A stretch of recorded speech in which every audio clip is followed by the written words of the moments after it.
রাসূল সাল্লাল্লাহু আলাইহি ওয়াসাল্লাম দুইটা গ্রুপ দেখলেন মসজিদে। এক গ্রুপ তারা জিকির আজকার করে, আরেক গ্রুপ তারা রিসার্চ করে, গবেষণা করে। রাসূল সাল্লাল্লাহু আলাইহি ওয়াসাল্লাম বললেন দুই দলই ভালো কাজ করতেছে, কিন্তু রাসূল সাল্লাল্লাহু আলাইহি ওয়াসাল্লাম যারা গবেষণা করতেছে, পড়াশোনা করতেছে, ফিকহ নিয়ে আলোচনা করতেছে, তাদের সাথে যেয়ে বসে গেলেন।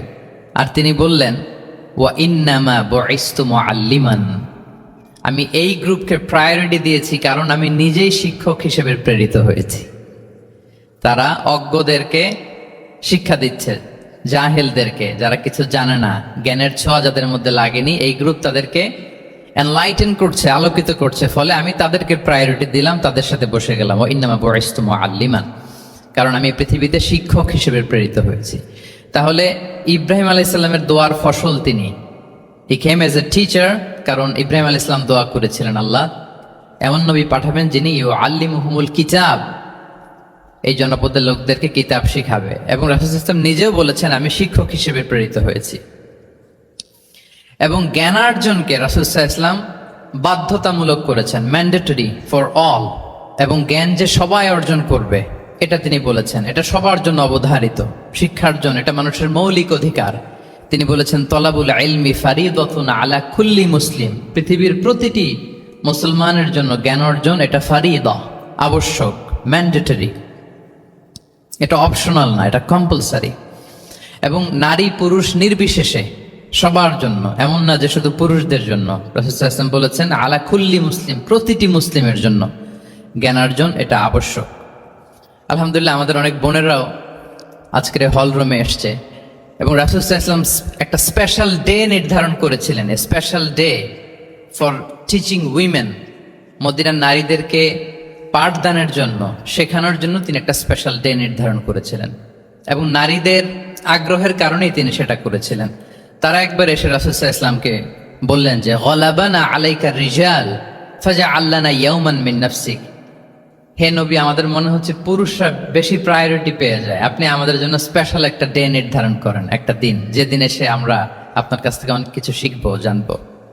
ফাওয়াদাহুন্না ইয়াওমান লাকিয়াহুন্না ফীহি ফাওয়াদাহুন, রাসূল সাল্লাল্লাহু আলাইহি ওয়াসাল্লাম তাদের এই আবেদনের প্রেক্ষিতে মদিনার নারীদের জন্য একটা special day for teaching women, মদিনার যে কমিউনিটিতে নারীরা ছিল তাদের জন্য রাসূল সাল্লাল্লাহু আলাইহি ওয়াসাল্লাম স্পেশাল একটা ডে নির্ধারণ করেছিলেন। এবং সেদিন পুরুষ সাহাবীদেরকে গুরুত্ব না দিয়ে তিনি শুধু নারীদের, বোনদের কোশ্চেন নিতেন, তাদেরকে তিনি পাঠদান করতেন, শিক্ষাদান করতেন। এবং জ্ঞানার্জনকে, জ্ঞানের আলোকে ছড়িয়ে দেয়াটা, এটা ছিল রাসূল সাল্লাল্লাহু আলাইহি ওয়াসাল্লামের মূলত মিশন।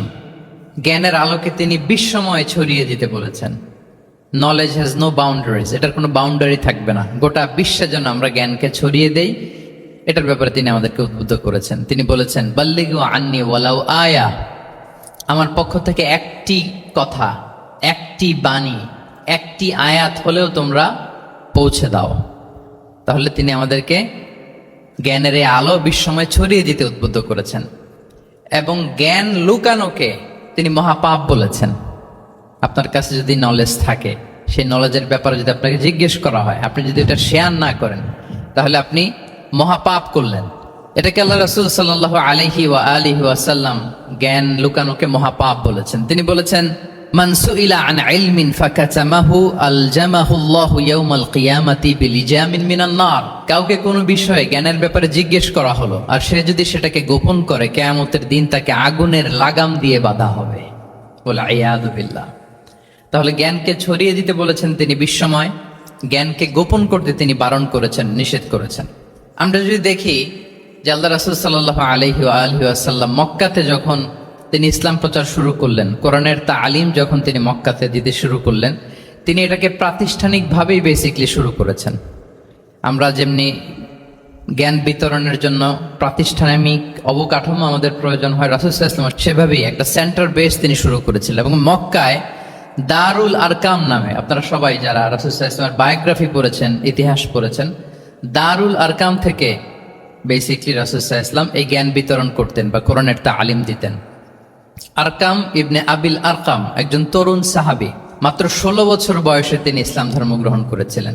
তার একটা ঘরের একটা বড় অংশ তিনি রাসূল সাল্লাল্লাহু আলাইহি ওয়াসাল্লামের তালিমের জন্য ডেডিকেট করেছিলেন। এবং সেটাই ইসলামের প্রথম বিশ্ববিদ্যালয় হিসেবে স্বীকৃত, দারুল আরকাম। এবং মজার ব্যাপার হচ্ছে ওনার ঘরটা সিলেক্ট করার পেছনে স্ট্র্যাটেজিক অনেক কারণ ছিল। কারণ সে ছিল বানু মখজুম গোত্রের, মানে কোরাইশের শত্রু, কোরাইশের রাইভাল ছিল বানি মখজুম। রাসূল সাল্লাল্লাহু আলাইহি ওয়াসাল্লাম ছিলেন কোন বংশের বলেন তো সবাই? কোন বংশের? কোরাইশ বংশের। আর আবু জাহাল ছিল কোন বংশের? না, সে বানু মখজুম থেকে ছিল। So Banu মখজুম was the rival of Quraish. তারা ছিল কোরাইশদের সাথে একটা হাড্ডাহাড্ডি লড়াই, শত্রুর মতো আর কি। তো রাসূল সাল্লাল্লাহু আলাইহি ওয়াসাল্লাম কোরাইশি কারো ঘর বেছে নেন নাই, বরং বানু মখজুম গোত্রের এক তরুণ আরকাম, তার ঘরটা তিনি বেছে নিয়েছিলেন। এবং স্ট্র্যাটেজিক্যালি এত চমৎকার একটা পজিশনে ছিল, মাত্র 130 মিটার ডিস্টেন্স ছিল কাবা থেকে। কাবা থেকে 130 মিটার দক্ষিণ পূর্বে এই আরকাম রাদিয়াল্লাহু তাআলা আনহুর ঘর ছিল। ফলে এই ঘরে যদি তিনি গ্যাদারিং করেন কেউ আর সন্দেহ করবে না, যেহেতু এটা বানু মখজুম গোত্রের একজন যুবকের ঘর। আল্লাহু আকবার। তো রাসূল সাল্লাল্লাহু আলাইহি ওয়াসাল্লাম এই দারুল আরকামে বসে বেসিক্যালি তিনি এই কোরআনের তালিম, এই শিক্ষা, এই পাঠদান মক্কাতে সেন্টার বেস তিনি শুরু করেছিলেন। এবং মদিনায় যদি আমরা দেখি, মদিনা তো মসজিদে নববী নির্মাণের পরপরই মসজিদে নববীর একেবারে পেছন দিকে, এই হলরুমের পেছন দিকে যেরকম একটা জায়গা ছাউনির মতো, মসজিদে নববীর ঠিক পেছনে খেজুরের ডাল দিয়ে, খেজুরের পাতা দিয়ে ছাউনি দিয়ে একটা জায়গা তিনি করেছিলেন, যেটাকে আমরা আহলে সুফার সেন্টার হিসেবে জানি। মদিনায় তিনি সুফা ইউনিভার্সিটি প্রতিষ্ঠা করেছিলেন। তাহলে মক্কায় তিনি কোরআনের তালিম দিতেন দারুল আরকাম থেকে, আর মদিনায় যেয়ে তিনি আহলে সুফাদেরকে সেই সুফা এরিয়াতে সেখানে তিনি কোরআনের তালিম দিতেন। এবং সেখানে প্রায় 400 জন দরিদ্র মুহাজির সাহাবী সেখানে বসে কোরআনের হেফজ করত, রাসূল সাল্লাল্লাহু আলাইহি ওয়াসাল্লামকে বিভিন্ন বিষয়ে জিজ্ঞেস করত। ইসলামের বুনিয়াদি শিক্ষা, the basic of the basics of Islam, আহলে সুফার সাহাবারা সেখানে দুনিয়ার সব কিছুকে স্যাক্রিফাইস করে দিয়ে সেখানে ওনারা রাসূল সাল্লাল্লাহু আলাইহি ওয়াসাল্লামের কাছ থেকে তালিম গ্রহণ করতেন। এবং দূর দূরান্ত থেকে আগন্তুক সাহাবারা যখন আসতো তারাও এখানে থাকতো, যেহেতু 400 জন থাকার মতো একটা প্লেস। রাসূল সাল্লাল্লাহু আলাইহি ওয়াসাল্লামকে তারা দিনের খুঁটিনাটি বিষয় জিজ্ঞেস করতেন। এবং সালাত শেষে এরকম অনেক হাদিস পাওয়া যায় যে রাসূল সাল্লাল্লাহু আলাইহি ওয়াসাল্লাম আহলে সুফার সাহাবীদের সাথে ওখানে বসেছেন, তাদের সাথে গল্প করেছেন, তাদের প্রশ্নের বিভিন্ন উত্তর দিয়েছেন। তাহলে সেন্টার বেজ শিক্ষাদান এটা কিন্তু রাসূল সাল্লাল্লাহু আলাইহি ওয়াসাল্লামের জীবনী থেকে আমরা দেখেছি। এবং যখন মসজিদে নববীর পেছনে আহলে সুফাদের 400 জনের পরে যখন আরো বেড়ে যাচ্ছিল, তখন রাসূল সাল্লাল্লাহু আলাইহি ওয়াসাল্লাম মসজিদের বাইরে মুকরিম বিন নাওফাল রাদিয়াল্লাহু তাআলা আনহুর একটা ঘরে আরেকটা সেন্টার করেছিলেন, এটাকে বলা হতো দারুল কুররা। এভাবে একটার পর একটা সেন্টার রাসূল সাল্লাল্লাহু আলাইহি ওয়াসাল্লাম তিনি নির্মাণ করেছেন এবং দ্বীনের বাণীকে তিনি ছড়িয়ে দিয়েছেন। এবং এখান থেকে যারা শিক্ষা অর্জন করত, বেসিক্যালি তারা তো হেফজ করত, দ্বীনের অন্যান্য বুনিয়াদি ব্যাপারে তারা শিক্ষা গ্রহণ করতেন। তো এই সাহাবীদেরকে কুররা বলা হতো। তাদেরকে আবার রাসূল সাল্লাল্লাহু আলাইহি ওয়াসাল্লাম বিভিন্ন এলাকাতে মুআল্লিম হিসেবে প্রেরণ করতেন। এটা রাসূল সাল্লাল্লাহু আলাইহি ওয়াসাল্লামের সুন্নাত ছিল যে কোনো এলাকায় দ্বীনের শিক্ষা দেওয়ার জন্য আগে মুআল্লিম পাঠাতেন। আমরা জানি যে হিজরতের আগে রাসূল সাল্লাল্লাহু আলাইহি ওয়াসাল্লামের আগেও তিনি মদিনাতে একজন সাহাবীকে পাঠিয়েছিলেন, মুসআব বিন উমাইর। এটা জানি না আমরা সবাই? মুসআব বিন উমাইরকে তিনি পাঠিয়েছিলেন। খুবই ড্যাশিং চেহারার ছিল, খুবই এরিস্টোক্রেট একটা ফ্যামিলির ছিল। উনি এত চমৎকার পারফিউম ইউজ করতেন, উনি কোনো রাস্তা দিয়ে হেঁটে গেলে সবাই বুঝতো এই রাস্তা দিয়ে কিছুক্ষণ আগে হেঁটে গিয়েছে মুসআব বিন উমাইর। বাংলা একটা কথা আছে, আগে দর্শনদারি পরে গুণ বিচারী, এরকম একটা কথা আছে না?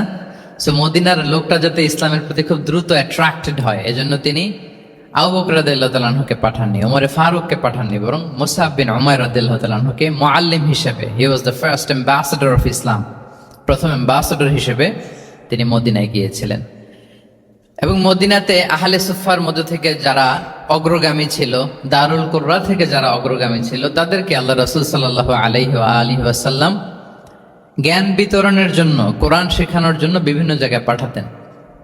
আপনারা উহুদের যুদ্ধের পরপরই বিইরে মাউনার ঘটনা শুনে থাকবেন। সেখানে রাসূল সাল্লাল্লাহু আলাইহি ওয়াসাল্লাম 70 জন হাফেজ সাহাবী, মানে ওই সময় পর্যন্ত যতটুকু কোরআনের আয়াত নাজিল হয়েছিল এগুলো যারা মুখস্থ করে ফেলেছিলেন, এরকম 70 জন সাহাবীকে একটা এরিয়াতে তিনি পাঠিয়েছিলেন।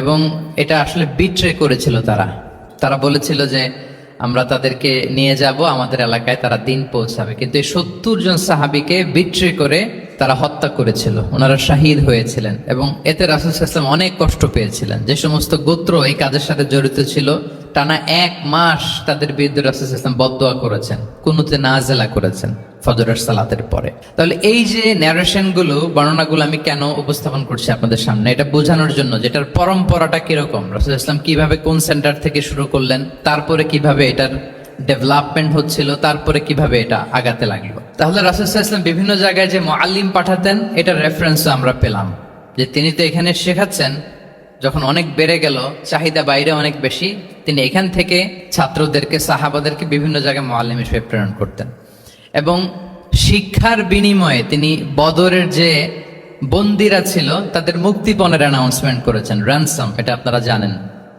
আমি একটু কুইজ নিয়ে নেই আপনাদের। বলেন, বদরে মুসলমানদের পক্ষ থেকে শহীদ হয়েছিল কয়জন? 14 জন, মাশাআল্লাহ। আর কুরাইশদের পক্ষ থেকে 70 জন। বন্দী হয়েছিল কয়জন দেখি? হ্যাঁ, 70 জন তারা নিহত হয়েছিল আর 70 জন বন্দী হয়েছিল। তো বদরের যুদ্ধে এই 70 জন যারা কুরাইশদের মধ্যে থেকে বন্দী হয়েছিল, তাদের মুক্তিপণ হিসেবে ফিদিয়া, র্যানসাম হিসেবে রাসূল সাল্লাল্লাহু আলাইহি ওয়াসাল্লাম 4000 দিরহামের অ্যানাউন্সমেন্ট করেছেন। মানে দিরহাম মানে হচ্ছে সিলভার কয়েন আর কি। তৎকালীন সময় দিনার হচ্ছে গোল্ড কয়েন আর দিরহাম মানে সিলভার কয়েন। তো রাসূল সাল্লাল্লাহু আলাইহি ওয়াসাল্লাম 4000 সিলভার কয়েনের ঘোষণা করেছেন যে তোমরা যদি মুক্তি পেতে চাও তাহলে 4000 রৌপ্য মুদ্রা দিয়ে, সিলভার কয়েন দিয়ে তারপরে তোমরা মুক্তি পেতে হবে। তখন তিনি অ্যানাউন্স করলেন যে কারো যদি এই সামর্থ্য না থাকে তাহলে এই লোকদের মধ্য থেকে যারা লিখতে পড়তে জানে, তারা যদি মদিনার 10 জন শিশুকে লেখাপড়া শিখিয়ে দেয় তাহলে এটা তাদের মুক্তিপণ হয়ে যাবে। আল্লাহু আকবার। তাহলে শিক্ষাটাকে রাসূল সাল্লাল্লাহু আলাইহি ওয়াসাল্লাম কিভাবে দেখতেন, এটাকে কতটা গুরুত্ব দিতেন। তখন কিন্তু মুসলমানদের আর্থিকভাবে খুব কঠিন অবস্থা যাচ্ছিল।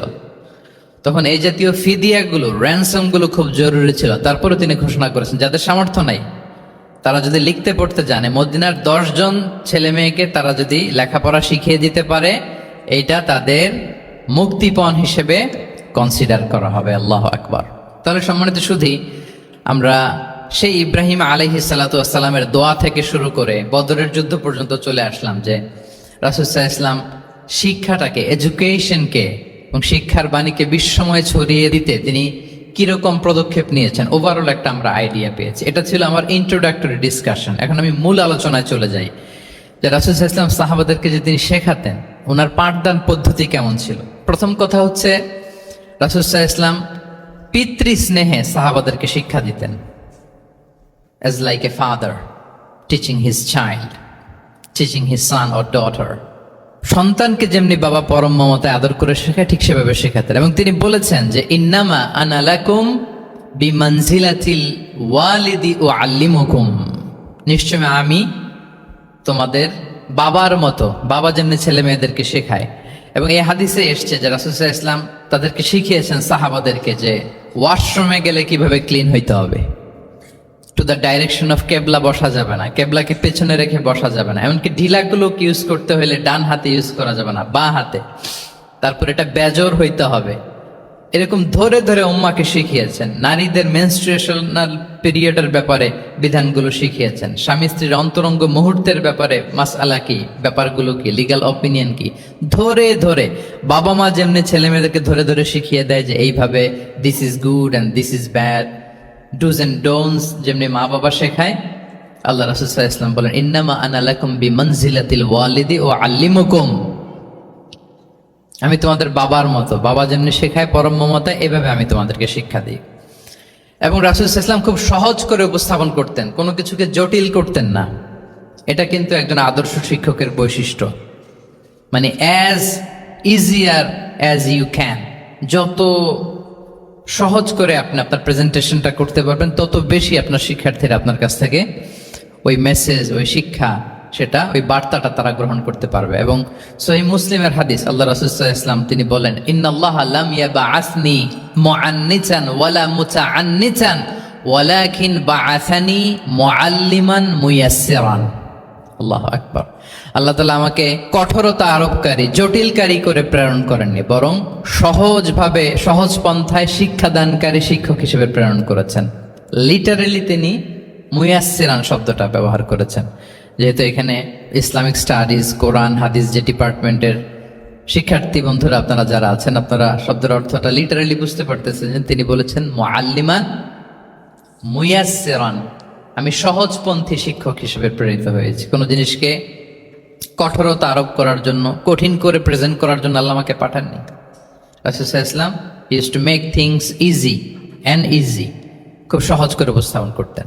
এবং রাসূল সাল্লাল্লাহু আলাইহি ওয়াসাল্লামের শিক্ষাদান পদ্ধতি ছিল অপটিমিস্টিক, আশাব্যঞ্জক, আশাবাদী। অর্থাৎ তিনি যখন কিছু বলতেন, শেখাতেন, মানুষ আশাবাদী হয়ে উঠতো, কনফিডেন্ট পেত, ভয় পেত না। আমরা অনেক সময় মানুষকে খুব ভয় দেখাই। রাসূল সাল্লাল্লাহু আলাইহি ওয়াসাল্লাম কাউকে যখন কোনো দায়িত্ব দিয়ে কোথাও প্রেরণ করতেন, ওনার বিখ্যাত হাদিস তিনি বলতেন, ইয়াসসিরু ওয়ালা তুআসসিরু বাশশিরু ওয়ালা তুনাফিরু, সহজ করো, কঠিন করো না, সুসংবাদ দাও, দিন থেকে মানুষকে ভাগিয়ে দিও না। মানে আমাদের প্রেজেন্টেশন যেন এমন না হয় যে আমাদের কথা শুনে মানুষ ভাগে, কাছে কাছে আসে না, বরং এমনভাবে প্রেজেন্টেশন করো যাতে মানুষ কাছে আসে, কমফোর্ট ফিল করে, ওইটাকে রিসিভ করে এবং জীবনের সাথে সে অ্যাডজাস্ট করতে পারে। সাহাবাদেরকে যখন কোনো জিনিস বুঝাতেন, খুব ধীরস্থির ভাবে কথা বলতেন, কখনো কথা বলার ক্ষেত্রে রাশিং করতেন না, তাড়াহুড়ো করতেন না, নেভার এভার। এবং অনেক সাহাবারা খুব দ্রুত হাদিস বর্ণনা করলে আম্মা জান আয়েশা রাদিয়াল্লাহু তাআলা আনহা এটা পছন্দ করতেন। বিশেষ করে আবু হুরায়রা রাদিয়াল্লাহু তাআলা আনহুর ব্যাপারে তিনি অবজেকশন দিয়েছিলেন যে তুমি যেভাবে বলো, নবী সাল্লাল্লাহু আলাইহি ওয়াসাল্লাম কিন্তু এত দ্রুত বলতেন না, তুমি যেমনি গড়গড় করে বর্ণনা করো, আল্লাহ রাসূল সাল্লাল্লাহু আলাইহি ওয়াসাল্লাম এত দ্রুত বর্ণনা করতেন না। লাম ইয়াকুন ইয়াসরুদুল হাদিসা কাসারদিকুম কানা ইউহাদ্দিসু হাদিসান লাউ আদ্দাহুল আদ্দুল আহসাহু, এমন ভাবে প্রিয় নবী কথা বলতেন যে কেউ যদি চাইতো তিনি এই কথার মধ্যে কয়টা বাক্য বলেছেন, কয়টা শব্দ বলেছেন, চাইলে হাতে গুনে ফেলতে পারত। এত প্রেসাইজ এন্ড ক্লিয়ার ছিল। তিনি কয়টা বাক্য বললেন এই বক্তব্যে, কয়টা শব্দ বললেন, এটাও গুনে ফেলা যেত। আল্লাহু আকবার। কানা ইয়াতাকাল্লামু বিকালামিন বাইনাহু ফাসলুন ইয়াহফাযুহু মান জালাসা ইলাইহি, এবং কথা বলতে বলতে মাঝখানে পজ দিতেন, মানে একটু থামতেন, ফলে যারা শুনতো তারা একেবারে মুখস্থই করে ফেলতে পারত। আল্লাহু আকবার। এটা কিন্তু একজন আদর্শ শিক্ষকের বৈশিষ্ট্য যে খুব ধীরস্থির ভাবে আমি কথা বলবো, মাঝে মাঝে পজ দিব। রাসূল সাল্লাল্লাহু আলাইহি ওয়াসাল্লাম পজ দিতেন, থামতেন, যাতে ছাত্ররা নিতে পারে। সব শিক্ষার্থীদের এক ধরনের ক্যাপাসিটি না, ক্যাপাসিটি ইস্যু নিয়ে আমি সামনে কথা বলতেছি ইনশাআল্লাহ। তো তাহলে এইভাবে তিনি বেসিকলি তালিম দিতেন বা প্রেজেন্ট করতেন। আচ্ছা, শিক্ষা দেওয়ার ক্ষেত্রে দুইটা ধরন ছিল রাসূল সাল্লাল্লাহু আলাইহি ওয়াসাল্লামের। কখনো হয়তো ওয়ান অন ওয়ান মিটিং, একজন সাহাবীকে টার্গেট করে তাকে কিছু শেখাচ্ছেন, জানাচ্ছেন বা বলছেন। আবার কখনো একজন না, একাধিক সাহাবী বা অনেক সাহাবীদেরকে, অনেক মানুষকে তিনি অ্যাড্রেস করছেন। তাহলে এই দুইভাবে তিনি অ্যাড্রেস করতেন। এক নাম্বার হচ্ছে প্রাইভেট লার্নিং সেশন, আর একটা হচ্ছে পাবলিক লার্নিং সেশন। দুইটাই রাসূল সাল্লাল্লাহু আলাইহি ওয়াসাল্লামের সিরা যদি আপনি স্ক্যানিং করেন আপনি পাবেন। প্রাইভেটলি এরকম অনেক হাদিস পাওয়া যায় যে হাদিসগুলোতে দেখা যায় যে রাসূল সাল্লাল্লাহু আলাইহি ওয়াসাল্লাম ওয়ান অন ওয়ান মিটিং করেছেন, শুধু একজনকে কিছু শেখাচ্ছেন। এটা স্পেশালি হতো যখন তিনি কারোর সাথে রাইড শেয়ার করতেন। রাইড অর্থাৎ তিনি উটে ছিলেন, উটের পেছনে আরেকজন সাহাবী বসা, তিনি গাধার উপরে বসা, পেছনে আরেক সাহাবী বসা, তিনি খচ্চরের উপর বসা, আরেক সাহাবী বসা। যখন তিনি রাইড শেয়ার করতেন, এরকম ভুরি ভুরি হাদিস আপনারা পাবেন যে মুআয ইবনে জাবাল বলতেছে যে কুনতু রদিফা রাসূলিল্লাহ, কুনতু খালফা রাসূলিল্লাহ, আমি একবার ওটের পেছনে বসা ছিলাম। আব্দুল ইবনে আব্বাস বলতেছেন আমি ওটের পেছনে বসা ছিলাম। ফদল ইবনে আব্বাস বলতেছেন আমি একবার একটা খচ্চরের পেছনে বসা ছিলাম। when he was sharing his riding যখন শেয়ার করতেন, ওই মুহূর্তগুলোতে এমন চমৎকার চমৎকার কিছু বার্তা রাসূল সাল্লাল্লাহু আলাইহি ওয়াসাল্লাম ওই সাহাবীদেরকে দিয়েছেন যেগুলো আমরা হাদিস গ্রন্থগুলোতে পড়ে অবাক হয়ে যাই। এরকম একটা ছোট্ট হাদিস যদি শেয়ার করি, আব্দুল্লাহ ইবনে আব্বাস রাদিয়াল্লাহু তাআলা আনহু বলেন কুনতু খালফা রাসূলিল্লাহি সাল্লাল্লাহু আলাইহি ওয়াসাল্লাম ইয়াওমান, একদিন আমি, এই যে দেখেন বর্ণনা ভঙ্গি কেমন, একদিন আমি রাসূল সাল্লাল্লাহু আলাইহি ওয়াসাল্লামের পেছনে বসা, মানে কোন একটা ওটের উপর বা গাধার উপরে বসা। ফাকালা, তিনি বললেন ইয়া গোলাম, হে কিশোর। রাসূল সাল্লাল্লাহু আলাইহি ওয়াসাল্লামের শব্দ চয়নগুলো অসাধারণ।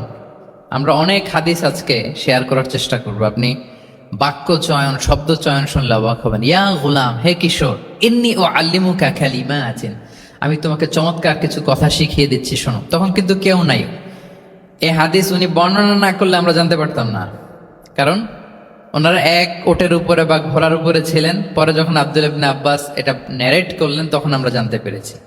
তো এটা ছিল প্রাইভেট লার্নিং সেশন শুধু ওনার সাথে। তোমাকে কিছু কথা শিখিয়ে দেই।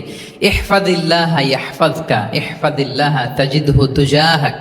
এটা অনেকের মুখস্থ আছে না? বিখ্যাত হাদিস আল আরবাউন আন-নববিয়ার ভেতরেও আছে। তুমি আল্লাহর বিধানগুলোকে সংরক্ষণ করো, রক্ষণাবেক্ষণ করো, টেক কেয়ার করো, আল্লাহ তোমার টেক কেয়ার করবেন। ইযা সাআলতা ফাসআলিল্লাহ, হে আব্দুল্লাহ যখন চাইবে আল্লাহর কাছে চাইবে, যখন ফরিয়াদের হাত তুলবে কেবলমাত্র আল্লাহর কাছেই তুলবে। ওয়া ইযা ইসতাআনতা ফাসতাইন বিল্লাহ, যখন সাহায্য চাইবে কেবল আল্লাহর কাছেই সাহায্য চেও। ওয়া আলাম আন্নাল উম্মাতা লাউ ইজতামাআত আলা আন ইয়ানফাউকা বিশাইইন লাম ইয়ানফাউকা ইল্লা বিশাইইন ক্বাদ কাতাবাহু আল্লাহু লাক। গোটা বিশ্বের সবাই মিলে যদি তোমার কোনো উপকার করতে চায় তাহলে ততটুকুই করতে পারবে যতটুকু আল্লাহ তোমার ভাগ্যে রেখেছে। আল্লাহ যতটুকু উপকার তোমার ভাগ্যে রেখেছে অতটুকুই হবে। ওয়া ইন ইজতামাউ আলা আন ইয়াদুররুকা বিশাইইন লাম ইয়াদুররুকা ইল্লা বিশাইইন ক্বাদ কাতাবাহু আল্লাহু আলাইক। গোটা বিশ্বের সবাই মিলে যদি তোমার ক্ষতি করতে চায় ঠিক ততটুকুই করতে পারবে যতটুকু তোমার নসিবে আছে। এর চেয়ে 1 ইঞ্চিও বেশি ক্ষতি করতে পারবে না। রুফিআতিল আকলামু ওয়া জাফফাতিস সুহুফ, কলম উঠিয়ে নেওয়া হয়েছে আর যা লেখা হয়েছিল সব শুকিয়ে গিয়েছে। কারণ প্রথম আল্লাহ সৃষ্টি করেছেন কি? কলম। কলমকে আল্লাহ বলেছেন লিখো। আল্লাহ কি লিখবো? উকতুব মাকাদির আল খালক, মহাবিশ্বের যারা আসবে সবার কি হবে না হবে সব লিখো। তো লিখে ফেলছে, এখন যা হবার তাই হবে। তাহলে দেখেন আকীদা সংক্রান্ত, ইসলামের বুনিয়াদী বিশ্বাস সংক্রান্ত চমৎকার কিছু লার্নিং, কিছু লেসন আল্লাহ রাসূল সাল্লাল্লাহু আলাইহি ওয়াসাল্লাম আব্দুল্লাহ ইবনে আব্বাসকে দিয়েছেন। এবং এটা ছিল 1-on-1 meeting, private learning session. আর কেউ ছিল না তখন। আব্দুল্লাহ ইবনে আব্বাস এটা শুনেছেন এবং আমাদের কাছে বর্ণনা করেছেন। আচ্ছা, এটা গেল একটা। আর একটা কি বলেছিলাম? একটা তো প্রাইভেট লার্নিং সেশন, আর একটা কি পাবলিক লার্নিং সেশন। ওইটা একা একা না, হয়তো অনেক সাহাবী একসাথে আছে, তাদেরকে কিছু বলছেন বা শেখাচ্ছেন। অথবা হিউজ কংগ্রেগেশন, অনেক বড় গ্যাদারিং। লেটস সে মসজিদে নববীতে তিনি যে খুতবাগুলো দিয়েছেন, প্রায় 10 বছর তো তিনি খতিব ছিলেন। এই যতগুলো খুতবা দিয়েছেন এটা অফকোর্স কি পাবলিক লার্নিং সেশন। বিভিন্ন প্রেক্ষাপটে জনপরিসরে দেয়া রাসূল সাল্লাল্লাহু আলাইহি ওয়াসাল্লামের যে শিক্ষামূলক বক্তব্যগুলো, এগুলো পাবলিক লার্নিং সেশন। বিদায় হজের ভাষণ বিশাল এক কংগ্রেগেশনের সামনে তিনি অ্যাড্রেস করেছিলেন, ওইটা কি ছিল? Public learning session. তাহলে সেখানের পদ্ধতিটা বেসিকলি 2 ধরনের, একটা ছিল প্রাইভেট লার্নিং সেশন আর একটা পাবলিক লার্নিং সেশন। আচ্ছা, এই তো, লেটস মুভ অন। এবার আমরা চলে যাব যে তিনি যেসব শিখন পদ্ধতি অবলম্বন করতেন, শেখানোর ক্ষেত্রে কি কি মিনস, কি কি ওয়ে তিনি অবলম্বন করতেন, সেগুলো আমরা শেয়ার করি। অনেকগুলো মিনস তিনি ইউজ করতেন, অনেকভাবে তিনি পাঠদান করতেন, সাহাবাদেরকে শিক্ষা দিতেন। এর মধ্যে অন্যতম একটা মাধ্যম হচ্ছে তিনি সাহাবাদেরকে কোশ্চেন করতেন। কোশ্চেন করে সঠিক উত্তর পেলে তিনি উৎসাহ দিতেন খুব। মনে রাখতে হবে রাসূল সাল্লাল্লাহু আলাইহি ওয়াসাল্লামের শিক্ষাটা বেসিকলি ছিল Q&A বেসড। সামনে আমরা ইন ডেপথ যখন আরো ঢুকবো, basically oral based, oral session ছিল, মুখে মুখে। কারণ আমাদের মতো তো এত কাগজ কলম ছিল না। এখন যেমনি আপনাদেরকে হোমওয়ার্ক দেয়, অ্যাসাইনমেন্ট দেয়, এগুলো ছিল নাকি তখন? রাসূল সাল্লাল্লাহু আলাইহি ওয়াসাল্লামের সময় অ্যাসাইনমেন্ট দেওয়ার রীতি ছিল? বলেন, আপনাদের অ্যাসাইনমেন্ট দেয় স্যাররা? হ্যাঁ, তো এই যে এখন স্যাররা হোমওয়ার্ক দেন, কাজ দেন, অ্যাসাইনমেন্ট দেন, এটা তো ওই সময় ছিল না। ফলে এটা রাসূল সাল্লাল্লাহু আলাইহি ওয়াসাল্লামের পাঠদান পদ্ধতিটা বেসিকলি ছিল Q&A বেসড, প্রশ্নোত্তর পর্ব। সাহাবারা জিজ্ঞেস করতেন, না জানলে রাসূল সাল্লাল্লাহু আলাইহি ওয়াসাল্লাম আবার জিজ্ঞেস করতেন, দেখি ওরা জানে কিনা। এরকম অনেকভাবে তিনি শেখাতেন, আমরা সামনের দিকে আরো দেখব। তো রাসূল সাল্লাল্লাহু আলাইহি ওয়াসাল্লাম সাহাবাদেরকে প্রশ্ন ছুড়তেন, তিনি ট্রাই করতেন, দেখতেন যে দেখি ওরা পারে কিনা, ব্যাপারটা জানে কিনা। যদি কেউ সঠিক আনসার দিতে পারতো রাসূল সাল্লাল্লাহু আলাইহি ওয়াসাল্লাম খুব প্রশংসা করতেন এবং উৎসাহ দিতেন। স্যাররা যখন আমাদের ক্লাসের প্রশংসা করে, ভাল লাগে না আমাদের? আমার প্রেজেন্টেশন খুব প্রশংসা করলো, আমার অ্যাসাইনমেন্টের খুব প্রশংসা করলো, আমাকে ইন্সপায়ার করলো, আমি আরো মোটিভেটেড হব না? হয়তো আমরা নাকি হই। তো রাসূল সাল্লাল্লাহু আলাইহি ওয়াসাল্লাম এটাই করতেন। উবাই ইবনে কাআব রাদিয়াল্লাহু তাআলা আনহুকে উনি প্রশ্ন করলেন, আল্লাহ রাসূল সাল্লাল্লাহু আলাইহি ওয়া আলিহি ওয়াসাল্লাম প্রশ্ন করলেন যে ইয়া আবাল মুনজির, এটা ওনার কুনিয়া, আতাদরি আইয়ু আয়াতিন মিন কিতাবিল্লাহি মাআকা আ'যাম, তুমি কি জানো যে আল্লাহর সর্বশ্রেষ্ঠ আয়াত কোনটা তুমি জানো? তখন উবাই ইবনে কাব রাদিয়াল্লাহু তাআলা আনহু বললেন যে আল্লাহু লা ইলাহা ইল্লা হুয়াল হাইয়ুল কাইয়্যুম, মানে আয়াতুল কুরসি। এটা কোন আয়াত? আয়াতুল কুরসি। এটা ফরজ সালাতের পর আমরা সবাই পড়ি তো নাকি? হ্যাঁ, মান ক্বারা আয়াতাল কুরসি দুবুরা কুল্লি সালাতিন মাকতুবাতিন লাম ইয়ামনাহু মিন দুখুলিল জান্নাতি ইল্লাল মাউত। ফরজ সালাতের পরে যারা আয়াতুল কুরসি পড়ে তার জান্নাতে প্রবেশে কোনো বাধা থাকে না, একটা জিনিস ছাড়া, মানে মৃত্যু, মরণ। লোকটা মরে না তাই জান্নাতে যায় না, মূল্যে জান্নাতি। হে ইয়া আবাল মুনজির, তুমি কি জানো কোরআনের সর্বশ্রেষ্ঠ আয়াত কোনটা? তিনি বললেন যে আয়াতুল কুরসি। এটা শুনে রাসূলুল্লাহ সাল্লাল্লাহু আলাইহি ওয়াসাল্লাম খুব খুশি হলেন। খুশি হয়ে কি করলেন? ফাদারাবা ফি সদরি, তিনি বললেন যে তিনি আমার বুকে একটা আলতো চাপড় দিলেন। এটা ভালোবাসার আলতো চাপড়, এরকম উৎসাহ দেওয়ার জন্য যে সাবাস। আমরা মাঝে পিঠে কাউকে আলতো চাপড় দিয়ে কি বলি? ব্রেভো, সাবাস, মাশাআল্লাহ, এগুলো বলি না?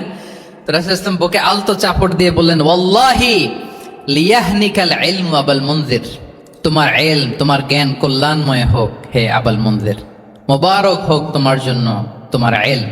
মে knowledge be present for you, তোমার জ্ঞানটা বরকতময় হোক, কল্যাণময় হোক।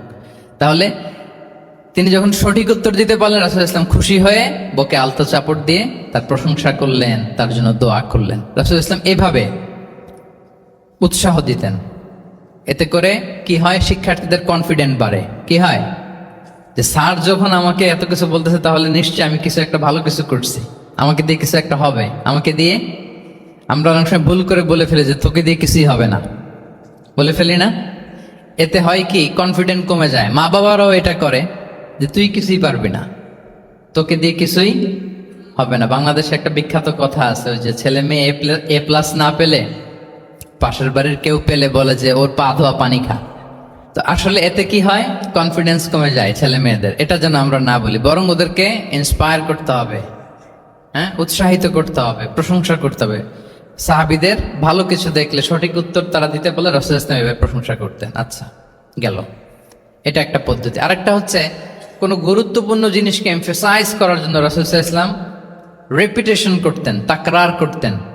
গুরুত্বপূর্ণ জিনিসকে তিনি 3 বার উল্লেখ করতেন, তাকরার করতেন। আত-তাকওয়া হাহুনা, আত-তাকওয়া হাহুনা, আত-তাকওয়া হাহুনা ওয়া ইউশিরু ইলা সাদরিহি 3 মাররাত। তাকওয়া এখানে, এখানে, এখানে 3 বার। একবার বললেই তো হয়ে যায়, 3 বার কেন বলেন? এটা গুরুত্বপূর্ণ, ভেরি ইম্পর্টেন্ট ইস্যু। গুরুত্ব বোঝানোর জন্য এমফাসাইজ করতে যে তিনি কোনো জিনিসকে কয়বার বলতেন? 3 বার। বিদায় হজের ভাষণ যখন দিলেন, ভাষণ দেয়া শেষ, এবার বলতেছে আল্লাহুম্মা হাল বাল্লাগতু, আল্লাহুম্মা হাল বাল্লাগতু, আল্লাহুম্মা হাল বাল্লাগতু, আল্লাহুম্মা ফাশহাদ। 3 বার বললেন যে আল্লাহ আমাকে যা পৌঁছাতে বলেছেন, হে মহাসমাবেশ তোমরা বলো আমি কি পৌঁছাতে পেরেছি? আমি কি ঠিকঠাক পৌঁছালাম? আমি কি সব তোমাদেরকে বলেছি? সাক্ষ্য দাও, সাক্ষ্য দাও। সবাই বললো ইয়া রাসূলুল্লাহ, আল্লাহ যেমনটি বলেছেন সব আপনি আমাদের কাছে পৌঁছে দিয়েছেন, কিছু লুকোচুরি করেন নাই, কিছু লুকান নাই। তাহলে 3 বার জানতে চাইলেন, কয়বার? এটা রাসূল সাল্লাল্লাহু আলাইহি ওয়াসাল্লামের একটা গুরুত্বপূর্ণ অভ্যেস ছিল, যে যেটাকে তিনি এমফাসাইজ করতে চাইতেন, যেটা গুরুত্বপূর্ণ কোনো বিষয়, এটাকে তিনি রিপিট করতেন বারবার। সাধারণত 3 বার। সাধারণত কয়বার? তাহলে গুরুত্বপূর্ণ জিনিসগুলো আমরা বারবার বলবো, যাতে আমাদের শিক্ষার্থীরা সহজে সেটা মুখস্থ করে ফেলতে পারে। আবার রাইডিং শেয়ারের আর একটা ঘটনা, মুআয ইবনে জাবাল রাদিয়াল্লাহু তাআলা আনহু, উনি একবার রাসূল সাল্লাল্লাহু আলাইহি ওয়াসাল্লামের সাথে বাহনের পেছনে ছিলেন, হয়তো উট। কুনতু রিদফান নবী, মুআয ইবনে জাবাল বলেন, আমি রাসূল সাল্লাল্লাহু আলাইহি ওয়াসাল্লামের পেছনে একবার বসা ছিলাম। তো তখন হঠাৎ করে রাসূল সাল্লাল্লাহু আলাইহি ওয়াসাল্লাম আমাকে ডাক দিলেন। রাসূল সাল্লাল্লাহু আলাইহি ওয়াসাল্লাম সামনে, মুআয ইবনে জাবাল পেছনে। হঠাৎ ডেকে বললেন, ইয়া মুআয ইবনে জাবাল, হে মুআয ইবনে জাবাল। তো তিনি বললেন খুব বিনয়ের সাথে, কুলতু লাব্বাইকা রাসূলুল্লাহি ওয়া সা'দাইক, মানে হে আল্লাহ রাসূল আমি হাজির, আমি প্রস্তুত। হে আল্লাহ রাসূল আপনি খালি অর্ডার করেন, বান্দা হাজির। আমরা এরকম বলি না মাঝে মাঝে বাংলায়? কি বলি? বান্দা হাজির, মানে আমি আছি আপনার খেদমত, আপনি বলেন। তো রাসূল সাল্লাল্লাহু আলাইহি ওয়াসাল্লাম বললেন, ইয়া মুআয ইবনে জাবাল লাব্বাইকা রাসূলুল্লাহি ওয়া সা'দাইক, ইয়া রাসূলুল্লাহ আমি হাজির। কিন্তু রাসূল সাল্লাল্লাহু আলাইহি ওয়াসাল্লাম কিছু বলেন না, কিছুই বলেন না। আবার যাচ্ছে, উট যাচ্ছে যাচ্ছে যাচ্ছে, কয়েক মিনিট পরে আবার ডাক দিলেন, ইয়া মুআয ইবনে জাবাল, হে মুআয। উনি একই কথা, লাব্বাইকা রাসূলুল্লাহ সা'দাইক, হে আল্লাহ রাসূল আমি হাজির, উপস্থিত। আবার ইয়া মুআয ইবনে জাবাল, হে মুআয। তিনি একই কথা বললেন, লাব্বাইকা রাসূলুল্লাহ, 3 বার বললেন। 3 বার মুআয ইবনে জাবাল একই উত্তর দিলেন। তার মানে ওনার আগ্রহটা বাড়াচ্ছেন। রাসূল সাল্লাল্লাহু আলাইহি ওয়াসাল্লাম একটা গুরুত্বপূর্ণ কথা বলবেন, এই কথাটা শোনানোর জন্য মুআয ইবনে জাবালের উনি কি করতেছেন, ভেতর থেকে কথা বুঝতেছেন আমার সবাই, আগ্রহটা আরো বাড়াচ্ছেন, আরো বাড়াচ্ছেন। যখন দেখলেন যে না, আগ্রহ একেবারে 100 এখন বললে সে এটা রিসিভ করতে পারবে, কাজে দিবে, তখন তিনি বললেন যে মুআয, তুমি কি জানো, হাল তাদরি মা হাক্কুল্লাহি আলাল ইবাদ, বান্দার উপর আল্লাহর হক কি জানো? তিনি বললেন, আল্লাহু ওয়া রাসূলুহু আ'লাম, আল্লাহ আল্লাহ রাসূল ভালো জানেন। সাহাবাদের একটা বৈশিষ্ট্য ছিল, they are very down to earth, মানে আউট অফ হাম্বলনেস তারা বলতেন আল্লাহ আল্লাহ রাসূল ভালো জানে। তো তিনি বললেন যে আল্লাহর, বান্দার উপর আল্লাহর অধিকার হচ্ছে যে বান্দা কখনো আল্লাহর সাথে শিরক করবে না, এক আল্লাহর ইবাদত করবে। কিছুক্ষণ পর আবার ইয়া মুআয ইবনে জাবাল, দেখেন কি স্টাইল, মানে রাজকীয় একটা স্টাইল। ইয়া মুআয ইবনে জাবাল, আবার তিনি লাব্বাইকা রাসূলুল্লাহ সাআদাই, হে আল্লাহর রাসূল আমি তো হাজির, তুমি কি জানো যে আল্লাহর প্রতি বান্দার হক কি? আবার বললেন যে আল্লাহ আল্লাহ রাসূলই ভালো জানেন। তখন রাসূল সাল্লাল্লাহু আলাইহি ওয়াসাল্লাম বললেন যে আল্লাহর হক যেমনি তুমি জানলে যে বান্দা আল্লাহর সাথে শরীক করবে না, এক আল্লাহর ইবাদত করবে, এটা যদি কোনো বান্দা করে তাহলে ওই বান্দাকে কখনো আল্লাহ শাস্তি দিবেন না। এটা হচ্ছে বান্দার হক, আল্লাহর কাছ থেকে সে এটা পাবে যে আনলা ইউআযিবাহুম, আল্লাহ তাআলা তাকে কখনো শাস্তি দিবেন না। তাহলে এটা ছিল রাসূল সাল্লাল্লাহু আলাইহি ওয়াসাল্লামের অভ্যেস, যে তিনি একই কথা বারবার বলে আগ্রহ বাড়াতেন। 3 বার তিনি বলেছেন, 3 বার ডাক দিয়েছেন, হে মুআয ইবনে জাবাল। তাহলে রিপিটেশন, এটা একটা অভ্যেস ছিল রাসূল সাল্লাল্লাহু আলাইহি ওয়াসাল্লামের, পাঠদানের ক্ষেত্রে একটা পদ্ধতি। আচ্ছা, রাসূল সাল্লাল্লাহু আলাইহি ওয়াসাল্লামের আরেকটা পদ্ধতি ছিল যে তিনি ধারণ ক্ষমতা অনুযায়ী নির্দেশনা দিতেন, considering the state of the addressee, যাকে অ্যাড্রেস করতেছেন তার ক্যাপাসিটি কতদূর, এটা বুঝে শুনে বলতেন, খুব বাড়িয়ে বলতেন, বেশি কিছু বলতেন না। এক বেদুইন আসলো, বেদুইন মানে সে মরুপল্লীতে থাকে, শহরের যে নিয়ম কানুন জানে না, সভ্যতার ছোঁয়া তার মধ্যে লাগেনি। এসে বলল, দুল্লানি আলা আমাল আমিলতুহু ইদা আমিলতুহু দাখালতুল জান্নাহ, হে নবী আপনি আমাকে এমন একটা আমল শিখায় দেন যেটা করলে আমি জান্নাতে যাব। তো রাসূল সাল্লাল্লাহু আলাইহি ওয়াসাল্লাম দেখলেন লোকটা বেদুইন, শহরে লোক না, আবার খুব সহজ সরল, একেবারে সাদামাটা। তো রাসূল সাল্লাল্লাহু আলাইহি ওয়াসাল্লাম বললেন, 4টা কাজ করবা, তা'বুদাল্লাহা ওয়া লা তুশরিকু বিহি শাইআ, তুকিমাস সালাতাল মাকতুবা, তুআদ্দি যাকাতাল মাফরুদা ওয়া তাসুমা রমাদান। 4টা কাজ, এক আল্লাহর ইবাদত করবা, শিরক করবা না, ফরজ সালাত পড়বা, ফরজ যাকাত দিবা, রমজানের ফরজ রোজা রাখবা। কয়টা কাজ? কয়টা বলছে? Very simple to memorise, right?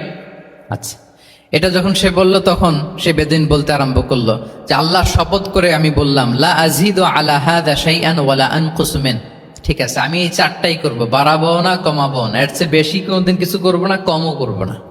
মানে খালি আল্লাহরে মানবো, ফরজ নামাজ পড়বো, ফরজ যাকাতটা দিব, আর ফরজ রোজাটা রাখবো, আর কোনো আমল টামল আমার জীবনে আমি করব, বাড়াবো না কমাবো না। তো রাসূল সাল্লাল্লাহু আলাইহি ওয়াসাল্লাম বললেন যে কেউ যদি জান্নাতি লোক দেখে নিজের চোখ জোড়াতে চায়, খুশি হতে চায়, তারা যেন এই লোকের দিকে তাকায়, মানে এই লোকটা জান্নাতি। আল্লাহু আকবার, চলে গেল। দেখেন তার কাছে কিন্তু আমলের বিশাল ফিরিস্তি নিয়ে রাসূল সাল্লাল্লাহু আলাইহি ওয়াসাল্লাম হাজির হয় নাই, কারণ তার ক্যাপাসিটি দেখতে হবে, তার সক্ষমতা, সে কদ্দুর নিতে পারবে। রাসূল সাল্লাল্লাহু আলাইহি ওয়াসাল্লাম অবজার্ভ করে দেখলেন যে বেদুইন মানুষ, তার বেশি কিছু বললে কাজে দিবে না, অল্প একটু বলছে, ওইটা মেনেই সে কি হয়ে গেছে, জান্নাতি হয়ে গেছে। এটা অনেক সময় আমরা ভুল করে ফেলি। শিক্ষার্থীদের মধ্যে সবার রিসিভিং ক্যাপাসিটি এক ধরনের হয় না, কারো খুব বেশি, কারো খুব কম। তো একজন আদর্শ শিক্ষকের কাজ হচ্ছে এটাকে ফলো করা, অবজার্ভ করা, এবং যেটা তাদের সক্ষমতায় কুলায় ঠিক অতটুকু তাদেরকে দেয়, এর চেয়ে বেশি কিছু না। রাসূল সাল্লাল্লাহু আলাইহি ওয়াসাল্লামের আরেকটা পদ্ধতি ছিল গ্রাজুয়ালিটি, স্টেপ বাই স্টেপ, ধীরস্থির ভাবে, অল্প অল্প করে, শাইআন ফা শাইআন, আর তাদাররুজ বিল বাদই বিল আহাম্মি সুম্মাল মুহিম, আগে সবচেয়ে গুরুত্বপূর্ণ, starting with the most important affair first, then the important affair, then the important, সবচেয়ে গুরুত্বপূর্ণটা আগে, এরপরে যেটা কম গুরুত্বপূর্ণ, এরপরে কম গুরুত্বপূর্ণ। তাহলে একটু একটু করে বললে এটা মানুষের ফিতরাতের সাথেও যায়, তার নেচারের সাথেও যায়। আমরা মদ হারাম হওয়ার কথা জানি। কয়টা স্টেপে হারাম হয়েছিল মদ? একবারে যদি বলা হতো বন্ধ করার সহজ হতো সাহাবাদের জন্য? হতো না। অনেকে আছে দেখবেন যে চেইন স্মোকার বুঝতে পেরেছেন তো? মানে অনেক সিগারেট খায়, লেটসে দিনে 10 থেকে 15টা খায়। তো যে চেইন স্মোকার, আপনি যদি বলেন যে এটা হারাম, আজকেই তোমার বাদ দিতে হবে, হারাম, এটা খেতে পারবে না, পারবে? ও দুনিয়া সব বাদ দিতে পারবে, সিগারেট বাদ দিতে পারবে না। তো তারে কি করতে হবে? ফ্লেক্সিবিলিটি দিতে হবে, যে আস্তে আস্তে ছাড়েন। 10টা করে খান তো চালাইতে থাকেন। আজকে 10টা খাইছেন, কালকে 9টা করে খান, চালাইতে থাকেন। একসাথে সব বন্ধ করার দরকার নেই। তারপরের সপ্তাহে 8টা করে খান, এরপরের সপ্তাহে 5টা করে খান। অল্প অল্প করে অবশ্যই সে কমাতে পারবে। এরপরের সপ্তাহে 2টা খান, এরপরের সপ্তাহে বন্ধ করেন না, চালাইতে থাকেন। সে চালাচ্ছে কিন্তু কমিয়ে আনতেছে, চালাচ্ছে কিন্তু। আচ্ছা, যেই সপ্তাহে সে একটা সিগারেট খেলো, এরপরের সপ্তাহে এটা তো বাদ দিলেও তার গায়ে লাগার কথা না, ঠিক কিনা বলেন? যেই সপ্তাহে কয়টা খেলো, এটা তো স্যাক্রিফাইস করা যায়, কিন্তু 10টা থেকে 0-তে আসা সহজ না। তাহলে গ্রাজুয়ালি আমরা এই ভুলটা করি। অনেকের নতুন করে আল্লাহ তাআলা রিয়েলাইজেশন দিয়েছেন, নতুন দিনে আসছে, দিনে ফিরছে, মানে প্র্যাকটিসিং হতে চায়।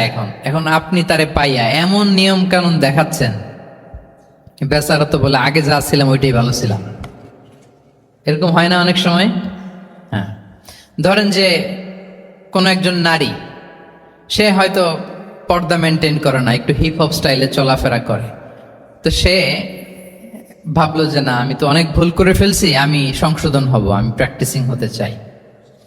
তা এখন যখন সে আপনার কাছে আসছে নাসিহাত নেওয়ার জন্য, আপনি যদি বলেন যে তোমার এই করতে হবে, বোরকা ঝুলাইতে হবে, হাত মোজা, পা মোজা, পারবে?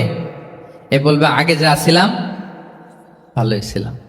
তাকে একটু একটু করে বোঝাতে হবে, মানে এই হেজাব এটা কেন, হ্যাঁ, কাভারিং আওরা এটা কেন, কেন এটা করতে, এটা বেনিফিটটা আগে বুঝালেন। যে Islam consider women as a queen, নারীকে ইসলাম কি হিসেবে কনসিডার করে?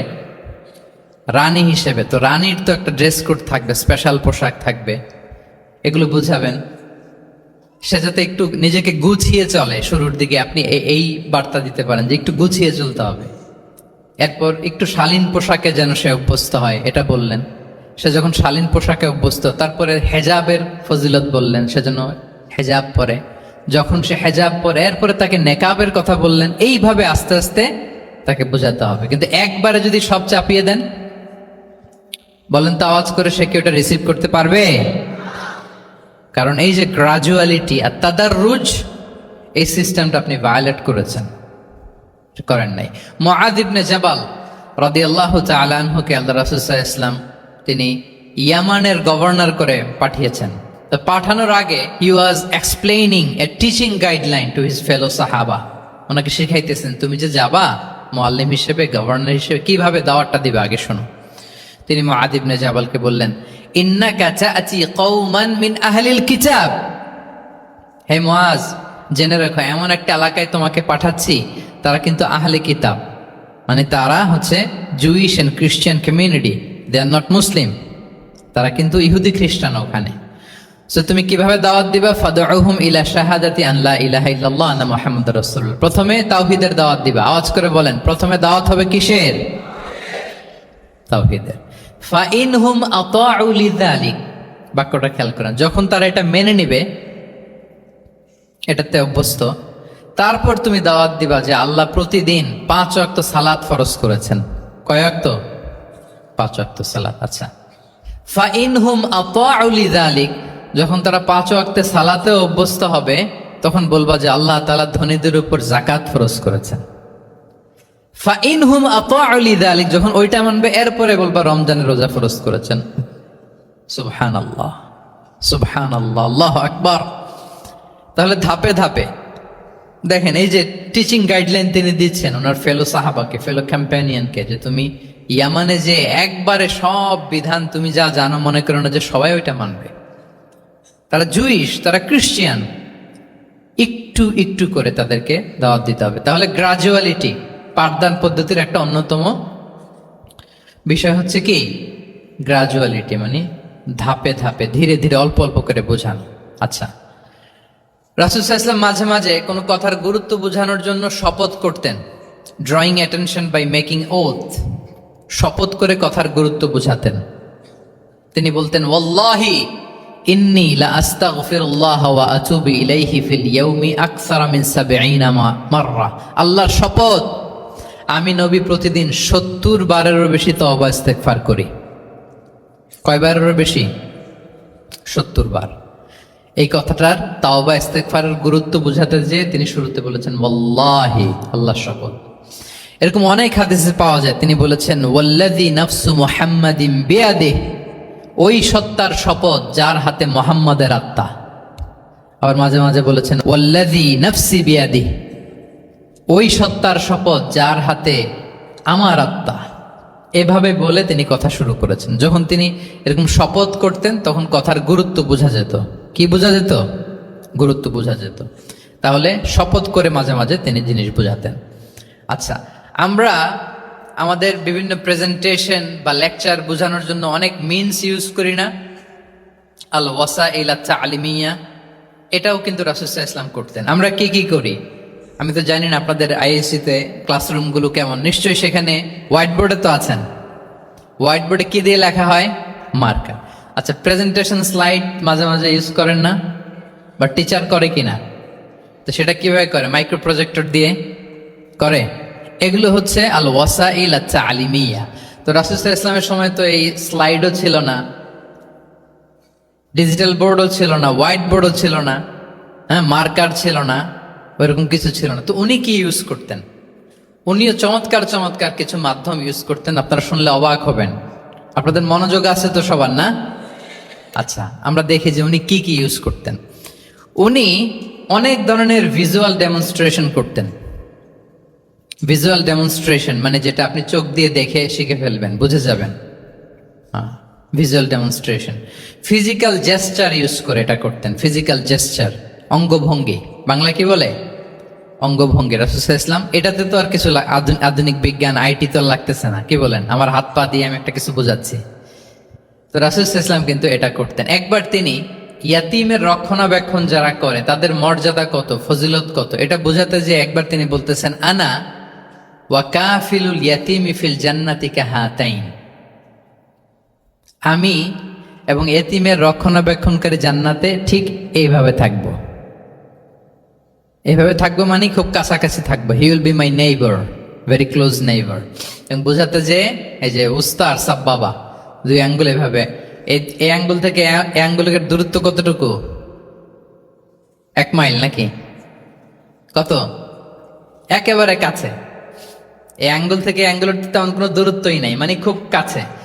এটা দিয়ে তিনি বুঝালেন আমি এবং এতিমের রক্ষণাবেক্ষণকারী ঠিক এভাবে থাকবো যেভাবে এই দুটো আঙ্গুল কাছাকাছি।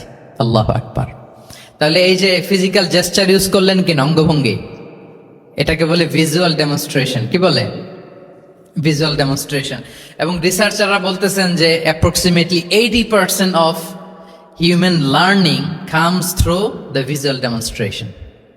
মানে আইজ দিয়ে, চোখ দিয়ে আমরা আমাদের শেখার 80% শিখে ফেলি। আমাদের শিখনের অলমোস্ট 80% আমরা দেখে দেখে শিখি। তাহলে রাসূল সাল্লাল্লাহু আলাইহি ওয়াসাল্লাম ভিজুয়াল ডেমনস্ট্রেশন করলেন, আনা ওয়া কাফিলুল ইয়াতীমি ফিল জান্নাতি কাহাতাইন। আচ্ছা, আরো দেখি হাদিসে এরকম আরো পাওয়া যায়। আমরা যে মুমিনরা ভাই ভাই, বিভিন্ন হাদিসে বিভিন্ন টেক্সটে রাসূল সাল্লাল্লাহু আলাইহি ওয়াসাল্লাম বলেছেন। এটা ইসলামের একটা খুব মৌলিক কথা, আমরা সবাই জানি না? আমরা সবাই কি এই অডিটোরিয়ামে আমরা যারা বসে আমরা সবাই কি? আল মুমিনু আখুল মুসলিম, একে অপরের ভাই। আমাদের মধ্যে আবার আরেকটা সমস্যা আছে, আমরা দেখা যায় যে প্রত্যেকে যেই দল করে ওই দলের এরা ভাই ভাই আর কি, এরকম। এই হাদিসের একটা নিজস্ব অর্থ বলয় আমরা করে নিয়েছি যে ভাই ভাই ঠিক আছে, বাট আমি এই দলের, সো আমরা ভাই ভাই। আচ্ছা, ওরা ওই দল, তো ওরা কি নিজেরা নিজেরা আসলে কি এই ভাই ভাই নাকি? না, যারাই কালেমা শাহাদাতে বিশ্বাসী, যারা আমাদের কেবলাকে কেবলা মানে, যারা ঈমান এনেছে, তারা সবাই আমরা কি? ভাই ভাই। এই যে আমাদের ভ্রাতৃত্বের বন্ধনটা যে খুব অটুট এবং মজবুত সুদৃঢ়, এটা বোঝানোর জন্য রাসূল ইসলাম একবার বললেন আল মুমিনু লিল মুমিনি কাল বুনিয়ান, মুমিন যে ভাই ভাই, এই ভ্রাতৃত্বের বন্ধন হচ্ছে সুদৃঢ় প্রাচীরের মতো। ইয়াশুদ্দু বা'দুহু বা'দা, one side strengthening the other. একটা বড় প্রাচীর, যেমন এই বিল্ডিংটা যেমনি এই পাশ ওই পাশটাকে মজবুত করে ধরে রেখেছে, ওই পাশ যেমনি এটাকে মজবুত করে ধরে ঠায় দাঁড়িয়ে আছে বছরের পর বছর, যুগের পর যুগ।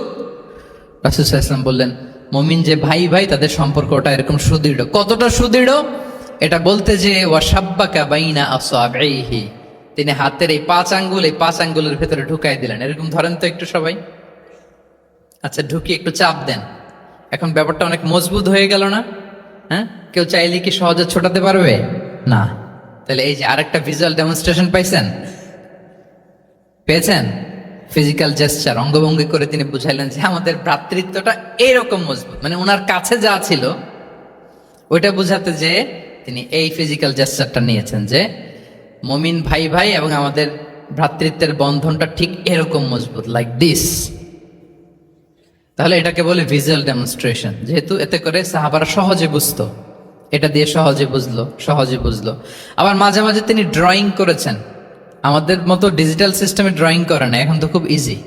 তো তিনি কিভাবে ড্রয়িং করেছেন, একবার সাহাবীদেরকে নিয়ে তিনি মরুভূমির মাঝখানে খেজুরের ডাল নিয়ে একটা স্ট্রেট লাইন, সরল রেখা আঁকলেন। খাত্তা লানা রাসূলুল্লাহ সাল্লাল্লাহু আলাইহি ওয়াসাল্লাম খাত্তান, আল্লাহ রাসূল সাল্লাল্লাহু আলাইহি ওয়াসাল্লাম মরুভূমিতে খেজুরের ডাল দিয়ে টেনে একটা স্ট্রেট লাইন, মানে সরল রেখা আঁকলেন। একে বললেন হাযা সাবিলুল্লাহ, এটা হচ্ছে আল্লাহর রাস্তা, মানে সিরাতুম মুস্তাকিম। এরপরে এই স্ট্রেট লাইন সরল রেখার ডানে বায়ে ছোট ছোট অনেকগুলো দাগ কাটলেন খেজুরের ডাল দিয়ে, আর বললেন হাযিহি সুবুলুশ শাইতান, এগুলো হচ্ছে শয়তানের রাস্তা।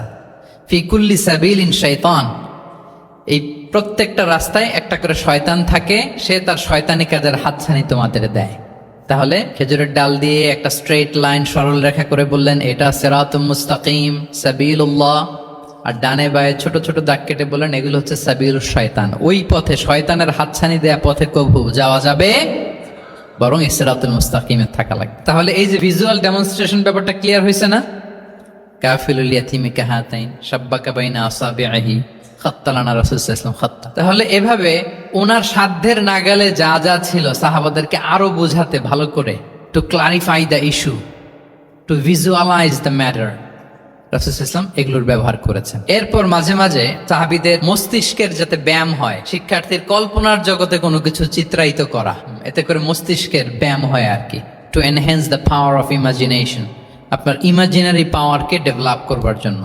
রাসূল সাল্লাল্লাহু আলাইহি ওয়াসাল্লাম হাদিসে এরকম অনেক কথা বলেছেন যে তোমরা একটু ভাবো তো, এরকম হইলে কেমন হয়, এমন হইলে কেমন হয়, তেমন হইলে কেমন হবে।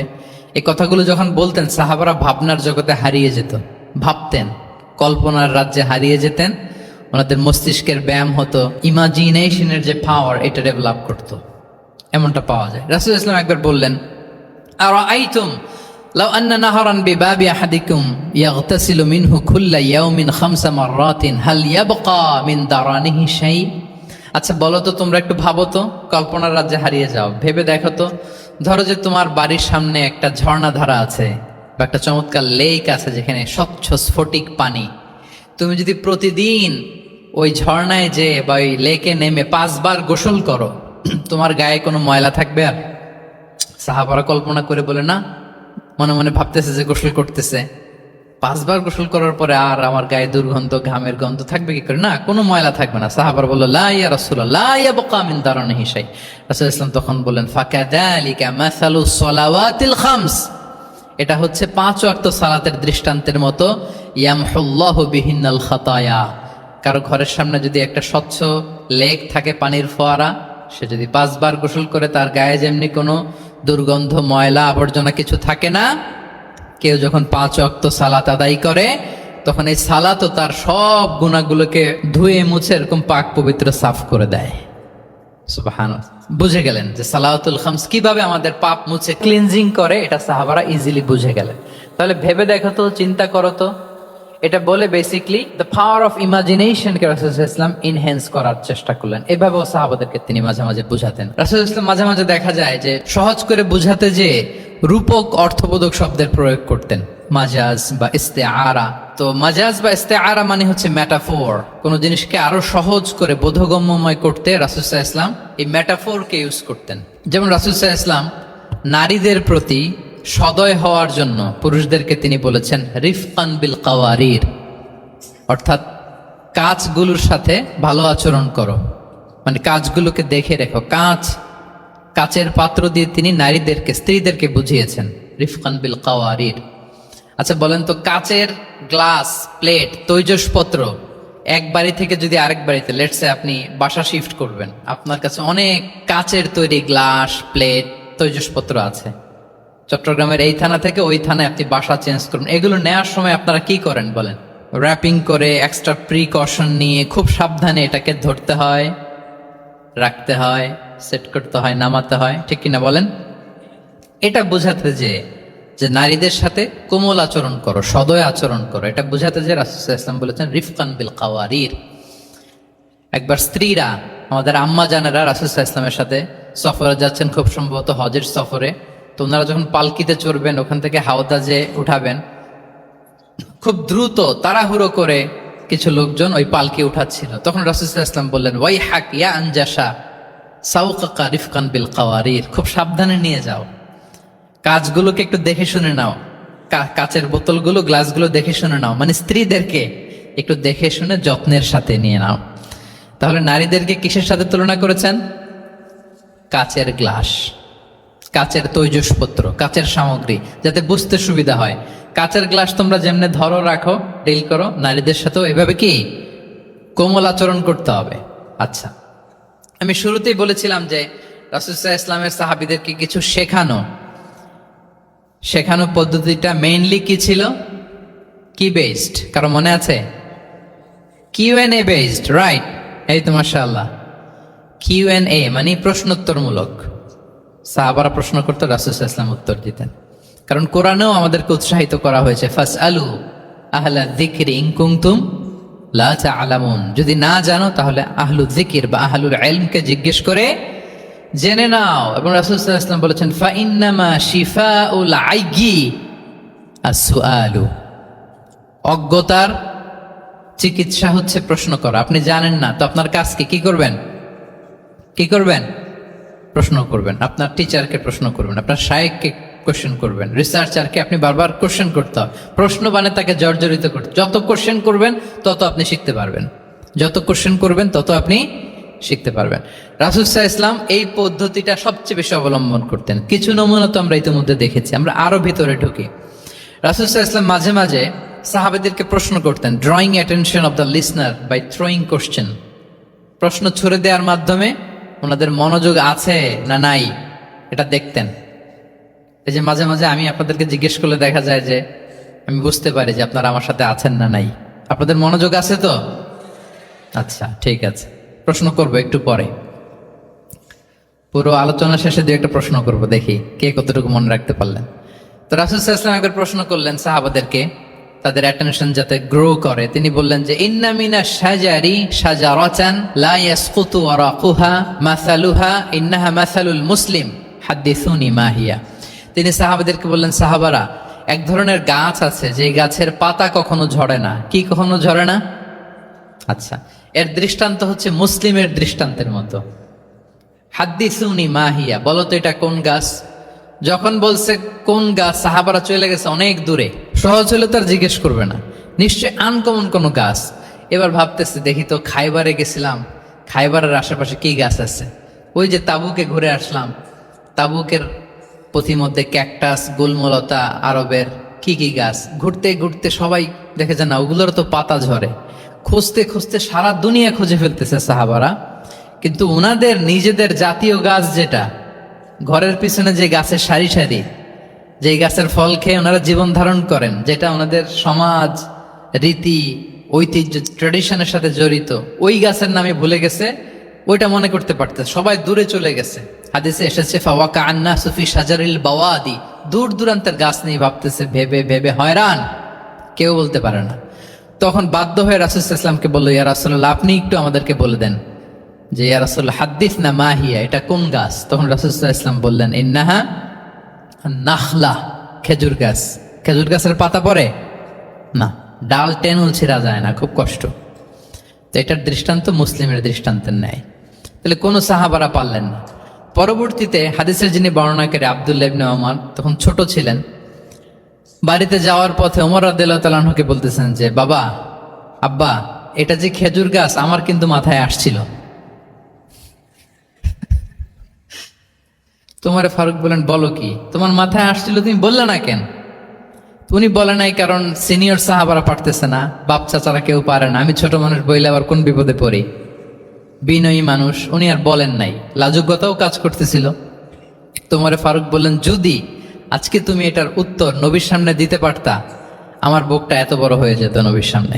লাল কপাল বিশিষ্ট উট পেলে আরবরা যত খুশি হয়, আজকে আমি তার চেয়ে বেশি খুশি হয়ে যেতাম। তাহলে ওমরে ফারুক রাদিয়াল্লাহু তাআলা আনহু, ওনার ছেলে আব্দুল্লাহ ইবনে ওমর, উনি এটার উত্তর ধরতে পারছেন, কিন্তু উনি বলেন নাই।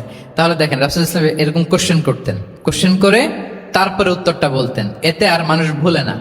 বাংলা একটা কথা আছে যে, শিখেছ কোথায়, ঠেকেছি যেথায়। জিজ্ঞেস করছে, পারি না, মনে আসে না, হঠাৎ করে যখন উত্তরটা বলে, এইটা যেরকম মনে থাকে আজীবন, অন্য কিছু থাকবে না।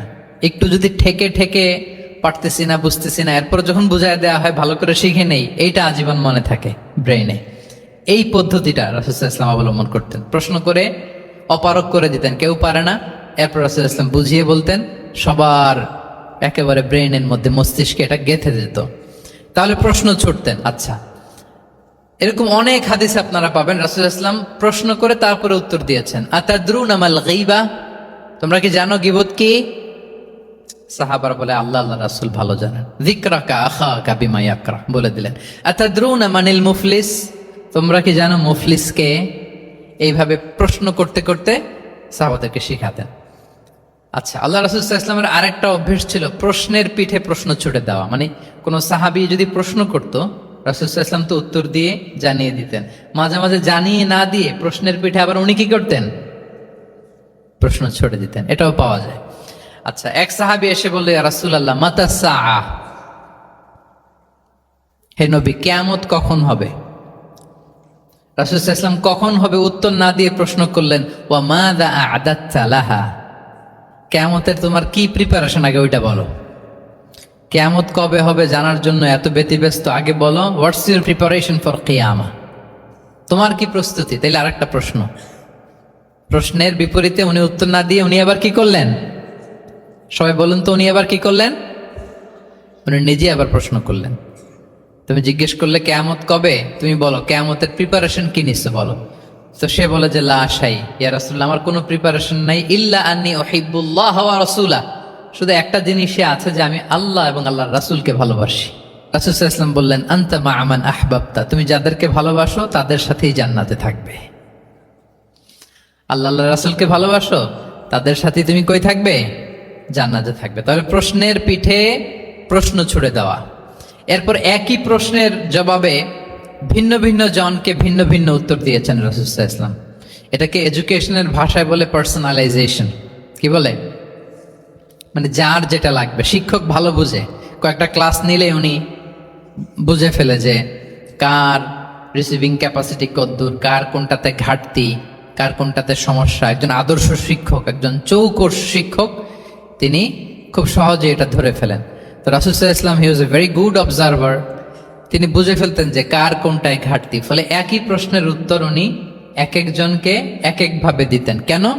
Based on the need of the addressee, যার যেটা দরকার ওইটার উপর গুরুত্ব আরোপ করে, যার যেটাতে ঘাটতি আছে সেটাতে গুরুত্ব আরোপ করে তিনি এক একজনকে কি করতেন? এক এক রকম উত্তর। অনেক সাহাবারা এরকম প্রশ্ন করেছেন যে, আইয়ুল আ'মালি আফদাল ইয়া রাসূলুল্লাহ, সবচেয়ে শ্রেষ্ঠ আমল কোনটা? তিনি এক একজনকে এক একটা বলেছেন। কখনো বলেছেন যে আল্লাহর উপর ঈমান আনা, আল ঈমানু বিল্লাহি ওয়াহদা। কাউকে বলেছেন যে আল জিহাদ ফি সাবিলিল্লাহ। কাউকে বলেছেন আস-সালাতু ফি ওয়াক্তিহা, অন টাইমে সালাত পড়া। তার মানে যার যেটাতে ঘাটতি ছিল। কাউকে বলেছেন বিররুল ওয়ালিদাইন, কারণ তিনি দেখেছেন তার সাথে তার মা বাবার সম্পর্কে একটু ঘাটতি আছে, তারা এটা বলি, কারণ সবগুলোই ভালো কাজ, সবগুলোই কি ভালো কাজ। তাহলে যার যেটাতে ঘাটতি আছে সেটাতে গুরুত্ব আরোপ করা, এটা রাসূল সাল্লাল্লাহু আলাইহি ওয়াসাল্লাম করেছেন। মাঝে মাঝে রাসূল সাল্লাল্লাহু আলাইহি ওয়াসাল্লাম সাহাবীদেরকে, মানে শিক্ষার্থীদেরকে উত্তর জানার জন্য ব্যাপকভাবে আগ্রহী করে তুলতেন। হ্যাঁ, এটা আরবিতে বলে তাশওয়ীকুস সামিঈন ইলা মা'রিফাতিল জাওয়াব, উত্তর শোনানোর জন্য আগ্রহী করে তোলা। সেক্ষেত্রে মাঝে মাঝে তিনি একটা দুটা শব্দ ইউজ করতেন, কিরকম? যেমন আওয়ালা আদুল্লুকুম অথবা আলা উখবিরুকুম, আমি কি তোমাদের বলবো না? এটা বললে সাহাবারা বলতেন বলেন বলেন ইয়া রাসূলুল্লাহ, অবশ্যই বলবেন, বালা ইয়া রাসূলুল্লাহ। আওয়ালা উখবিরুকুম, আমি কি তোমাদের জানিয়ে দিব না? সাহাবারা বলতেন ইয়া রাসূলুল্লাহ, অবশ্যই আপনি আমাদের জানিয়ে দিবেন। যেমন তিনি বললেন যে কেউ জান্নাতে যাবে না মুমিন হওয়া ছাড়া, কেউ ইমানদার হতে পারবে না যতক্ষণ না একে অপরকে তোমরা ভালো না বাসো। তাহলে তো এটা গুরুত্বপূর্ণ বিষয়, একে অপরকে ভালো না বাসলে নাকি মুমিনই হওয়া যাবে না, আর মুমিন না হলে তো জান্নাতেই যাওয়া যাবে না। তখন রাসূল ইসলাম বললেন আওয়ালা আদুল্লুকুম আলা শাইইন ইযা ফাআলতুমুহু তাহাবাবতুম, আমি কি তোমাদেরকে বলবো না এমন একটা আমলের কথা যেটা করলে তোমাদের পারস্পরিক হৃদ্যতা বাড়বে, ভালোবাসা বাড়বে? তখন তিনি বললেন সেটা কি? আফশুস সালামা বাইনাকুম, তোমাদের মাঝে ব্যাপক সালামের প্রসারণ করো, সালামের প্রসার করো, একে অপরকে বেশি বেশি সালাম দাও। ব্যাপারটাকে এইভাবে প্রেজেন্ট না করে উনি যদি বলতেন সাহাবারা বেশি বেশি সালাম দিও, এটা সওয়াবের কাজ অনেক। এটা হচ্ছে একটা প্রেজেন্টেশন। আর একটা হচ্ছে এমন ভাবে এটাকে উপস্থাপন করা যে মুমিন না হলে জান্নাতে যাবা না, আর একে অপরকে ভালো না বাসলে মুমিন হতে পারবে না। তোমরা কি জানো কি করলে একে অপরের মধ্যে ভালোবাসা বাড়ে? এরপর রাসূল সাল্লাল্লাহু আলাইহি ওয়াসাল্লাম বলতেন যে সালাম দেওয়ার মাধ্যমে ভালোবাসা বাড়বে। একবার রাসূল সাল্লাল্লাহু আলাইহি ওয়াসাল্লাম বললেন আলা উখবিরুকুম বিআফদালা মিন দারাজাতিস সিয়ামি ওয়াস সালাতি ওয়াস সাদাকা, আমি কি তোমাদের জানাবো না যে নামাজ, রোজা, সাদাকার চেয়েও বেশি ফজিলতের একটা আমল আছে, সেটা কি? আমি কি তোমাদের জানাবো না? সাহাবারা বললেন ক্বালু বালা ইয়া রাসূলুল্লাহ, হে আল্লাহর রাসূল অবশ্যই জানাবেন, অবশ্যই জানাবেন। কারণ নামাজের চেয়েও বেশি গুরুত্বপূর্ণ, সাদাকার চেয়েও বেশি গুরুত্বপূর্ণ, সিয়ামের চাইতেও বেশি গুরুত্বপূর্ণ আমল, সেটা কি? তখন রাসূল সাল্লাল্লাহু আলাইহি ওয়াসাল্লাম বললেন সেটা হচ্ছে ইসলাহু যাতিল বাইন, বিবাদমান দুই গ্রুপকে মিলিয়ে দেয়া, বিবাদমান দুই ব্যক্তিকে মিলিয়ে দেয়া। এটা নফল নামাজ, নফল সাদাকা, নফল রোজার চেয়েও বেশি কি ফজিলতপূর্ণ, বেশি গুরুত্বপূর্ণ। আমরা তো মনে করি শুধু নামাজ পড়লেই বোধহয় আমি অনেক সওয়াব পেলাম, রোজা রাখলেই সওয়াব পেলাম, শুধু জিকির করলে সাদাকা করলেই সওয়াব পেলাম। কিন্তু রাসূল সাল্লাল্লাহু আলাইহি ওয়াসাল্লাম বলেন যে দুইজনের মধ্যে একটু মনোমালিন্য তুমি মিলিয়ে দাও, এটা এর চেয়েও বেশি সওয়াবের। আল্লাহু আকবার। দুই গোষ্ঠীর মধ্যে দীর্ঘদিনের ঝগড়া মিলিয়ে দাও, এটা এর চেয়েও বেশি সওয়াবপূর্ণ। রাসূল সাল্লাল্লাহু আলাইহি ওয়াসাল্লাম মক্কা থেকে মদিনায় যেয়ে কি করেছেন? আউস এবং খাজরাজের দীর্ঘদিনের যুদ্ধ 1 ঘন্টার মধ্যে কি settle down. He was a very good mediator and arbitrator, চমৎকার মধ্যস্থতা করতে জানতেন তিনি। তাহলে এইভাবে উত্তর জানার জন্য শিক্ষার্থীদেরকে আগ্রহী করে তুলতেন। আচ্ছা, আরেকটা পদ্ধতি ছিল অবজারভেশন এন্ড কারেকশন। রাসূল সাল্লাল্লাহু আলাইহি ওয়াসাল্লাম, আমি আলোচনার শুরুতেই বলেছি, হি was a very good observer, চমৎকার পর্যবেক্ষণ করতেন এবং সংশোধন দিতেন। কে কি করছেন এটা খেয়াল রাখতেন, মানে চোখ কান খোলা রাখতেন। বাংলা আমরা কি বলি? চোখ কান খোলা রাখা। মসজিদে নববীতে এরকম ভুরি ভুরি পাবেন যে রাসূল সাল্লাল্লাহু আলাইহি ওয়াসাল্লাম কে কি করতেছে অবজার্ভ করতেছে, ওইটার উপর বেস করে তাকে নাসিহা করতেছে। একটা বিখ্যাত হাদিস তো আপনারা জানেন, রাসূল সাল্লাল্লাহু আলাইহি ওয়াসাল্লাম বসা, এক বেদুইন আসলো, এসে তার উটটা মসজিদে নববীতে বাঁধলো, বেদে 2 রাকাত নামাজ পড়লো, নামাজ পড়ে হাত তুলে আল্লাহর কাছে দোয়া করে, ইয়া আল্লাহ আল্লাহুম্মা রহমনি ওয়া মুহাম্মাদা ওয়ালা তারহাম মা'ানা আহাদা, মানে ও আল্লাহ তুমি শুধু আমারে রহম করো আর মুহাম্মদ সাল্লাল্লাহু আলাইহি ওয়াসাল্লামের রহম করো, আমাদের দুইজনের সাথে আর কাউরে রহম করো না তুমি। বেদুইন তো কি, বেদুইন, মরুপল্লীতে বসবাস। আদাবুদ দোয়া, দ্য এটিকেটস অফ দোয়া, দোয়ার যে একটা আদব আছে, অন্যের জন্য দোয়া করলে যেটা নিজের লাভ, এগুলো তো জানে না। আল্লাহ তুমি আমারে মাফ করো, মুহাম্মদ সাল্লাল্লাহু আলাইহি ওয়াসাল্লামকে মাফ করো, আমাদের ছাড়া আর কাউরে মাফ করো না, কাউরে রহম করো না। এটা রাসূল সাল্লাল্লাহু আলাইহি ওয়াসাল্লাম দূর থেকে বসে বসে অবজার্ভ করছেন আর বললেন, হায় রে, লোকটা একটা প্রশস্ত জিনিসকে সংকীর্ণ বানায় ফেললো। গোটা বিশ্বের সবাইকে যদি আল্লাহ ক্ষমা করে, রহম করে, আল্লাহর রহমের দরিয়ায় কোনো ঘাটতি হবে বলেন তো? হবে? একটা প্রশস্ত বিষয়কে সে সংকীর্ণ করে ফেললো। এরপর কতটা সে বেদুইন কি প্রকৃতির ছিল দেখেন, দোয়া টোয়া শেষে মসজিদে নববীর মাঝখানে বসে পেশাব করা আরম্ভ করছে। বিখ্যাত হাদিস জানেন, সবাই মারতে গেল, রাসূল ইসলাম থামালেন, বললেন পানি ঢেলে দাও, আর তাকে ডেকে বললেন, দেখো তুমি যে এখানে এই কাজটা করলা, প্রস্রাব করলা, এটা আমাদের এই মদিনার কমিউনিটির ইবাদতগাহ। এখানে এই কমিউনিটির লোকেরা নামাজ পড়ে, আল্লাহর জিকির করে, আল্লাহর কিতাব তেলাওয়াত করে, এটা কি ঠিক হলো তোমার? সে তো লজ্জায় অনুতপ্ত হয়ে কাচুমাচু। তাহলে এই যে অবজারভেশন করতেন এবং কারেকশন করতেন। আবার একদিন মসজিদে নববীতে বসা এক সাহাবী এসে নামাজ পড়লেন। নামাজ রাসূল সাল্লাল্লাহু আলাইহি ওয়াসাল্লাম দূর থেকে দেখতেছেন লোকটা কি করে। নামাজ পড়লো 2 রাকাত, পরে এসে নবীকে সালাম দিল। রাসূল সাল্লাল্লাহু আলাইহি ওয়াসাল্লাম সালামের উত্তর দিয়ে বললেন, ইরজি' ফাসাল্লি ফাইন্নাকা লাম তুসাল্লি, যাও আবার পড়ো, কারণ তুমি নামাজ পড়ো নাই, মানে নামাজটা ঠিক মতো হয় নাই। ইউ ডিডন্ট অফার ইউর সালাহ in a correct way, proper manner. সাহাবী যে আবার 2 রাকাত পরে আসলেন, রাসূল সাল্লাল্লাহু আলাইহি ওয়াসাল্লাম একই কথা বললেন, ইরজি' সাল্লি ফাইন্নাকা লাম তুসাল্লি, হয়নি নামাজ, আবার পড়ো। আবার পরে আসলেন, আবারও একই কথা। এখন 3 বার পড়ার পরও যখন হয় না, বেচারা ভাবলেন আবার যে বললে তো একই হবে, আমি তো এটাই জানি। তিনি বললেন, মা উহসিনু গায়রাহ, ইয়া রাসূল এর চেয়ে ভালো আমি আর পারি না, ফাআল্লিমনি ইয়া রাসূলুল্লাহ, হে নবী আমাকে একটু শিখিয়ে দেন কিভাবে পড়ব। রাসূল সাল্লাল্লাহু আলাইহি ওয়াসাল্লাম বললেন, যখন নামাজে দাঁড়াবে আল্লাহু আকবার বলে দাঁড়াবে, এরপর কোরআন থেকে যা সহজ লাগে পড়বে, তাড়াহুড়ো করবে না। কি করবে না? সবাই বলেন, কি করবে না? নামাজে কোনো তাড়াহুড়ো নাই, নো রাশিং ইন সালাহ, নো হ্যাস্টিনেস ইন সালাহ। নামাজে আমরা খুব তাড়াহুড়ো করি, এটা নামাজের যে প্রাণ, সালাতের প্রাণকে, রূহকে নষ্ট করে দেয়।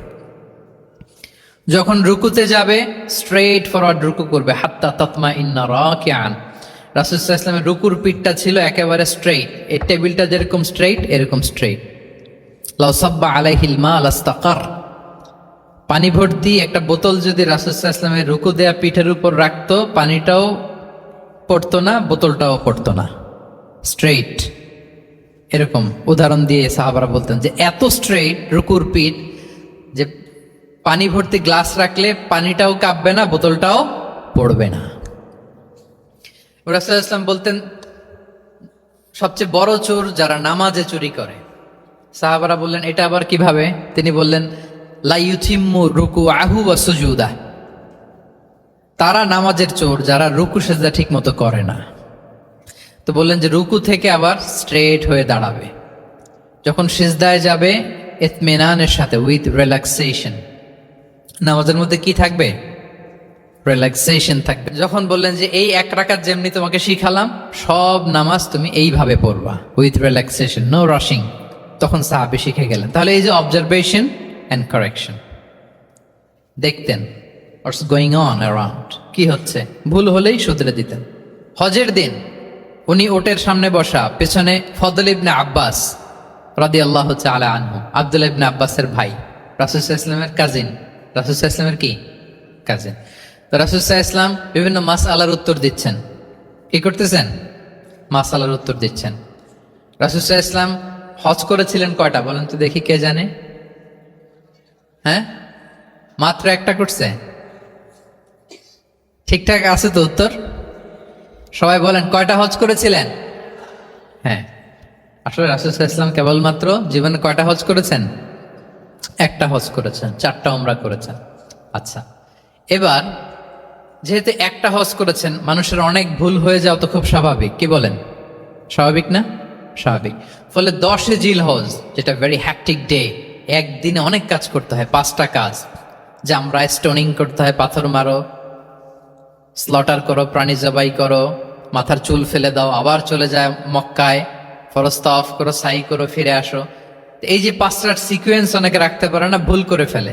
এখন 1400 বছর পরে, মুআল্লিমরা এত তালিমের পরেও আমরা ভুল করে ফেলি।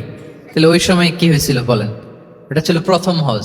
তো রাসূল সাল্লাল্লাহু আলাইহি ওয়াসাল্লাম জানেন আজকে তো অনেক ভুল করবে, তিনি আকাবা, মিনার পাশে আকাবার এখানে হেল্পলাইন সার্ভিস চালু করছেন, মানে নিজে দাঁড়ায় আছেন, দেখি কার কি ভুল হয় জিজ্ঞেস করলে মাসালা বলে দেব। সুবহানাল্লাহ। তো এসে একজন বলে যে, ইয়া রাসূলুল্লাহ, আমি তো ওই আগে কুরবানি পরে চুল কাটা, আমি আগে চুল কেটে ফেলছি। রাসূল সাল্লাল্লাহু আলাইহি ওয়াসাল্লাম বলে, ইফআল ওয়ালা হারাজ, ওকে কোনো সমস্যা নেই, যাও। আরেকজন এসে বলে, আমি তো আগে এটা করছি। ওই দিন যাই নবীকে জিজ্ঞেস করা হয়েছে, নবী সাল্লাল্লাহু আলাইহি ওয়াসাল্লাম ফ্লেক্সিবিলিটি দিয়ে দিয়েছেন, বলে করো, অসুবিধা নাই। তো ওই যে দাঁড়িয়ে তিনি মাসালা বলতেছেন, পেছনে ছিল ফদল ইবনে আব্বাস, ছোট ছোট সাহাবী, তরুণ। তো খাসাআম গোত্রের এক নারী আসছিল একটা মাসালা জিজ্ঞেস করতে, and she was a very beautiful lady, বেশ সুন্দরী ছিল।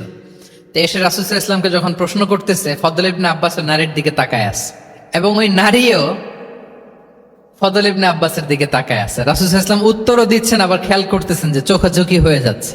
যখনই তিনি অবজার্ভ করলেন যে ফদল ইজ ক্রসিং দ্য লিমিট। একবার চোখ পড়তে পারে, তারপর তো নামিয়ে ফেলতে হবে। সে যখন তাকিয়ে আছে, নারীও তাকিয়ে আছে, তখন রাসূল ইসলাম কি করলেন? ওয়াজা আলা নবী ইসলাম ইয়াসরিফু ওয়াজহাল ফাদলি ইলা শিক্কিল আখার, সাথে সাথে ফজলকে বললেন, ফজল ওইদিকে না, এইদিকে তাকাও।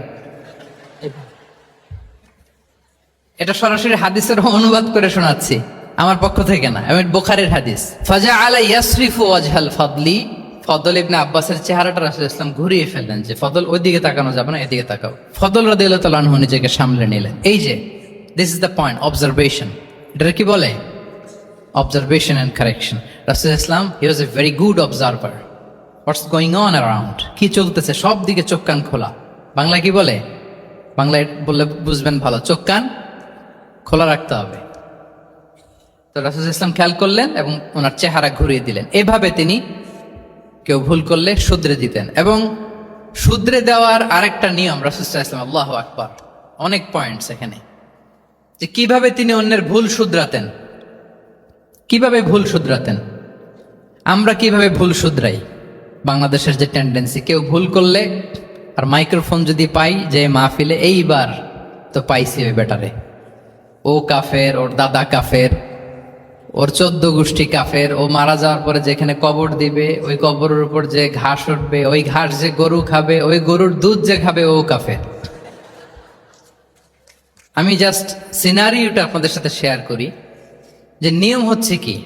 লেটস সে আমার একজন কো স্পিকার কোনো কিছু একটা ভুল করে ফেলছে, তার জানা নাও থাকতে পারে, আবার আমারও একটা জিনিস জানা নাও থাকতে পারে। কেউ ভুল করলে শুধরানোর নিয়ম হচ্ছে সে যে ভুলটা করলো এটা যে ভুল এটা জানানো, যে অনেকে এরকম এরকম বলে, আসলে এটা ঠিক না, বরং ঠিক হচ্ছে এটা এবং এর পক্ষে দলিল হচ্ছে এটা, জাস্ট এটা বলে দেওয়া। এটা যদি বলে দেয় তাহলে কি হবে?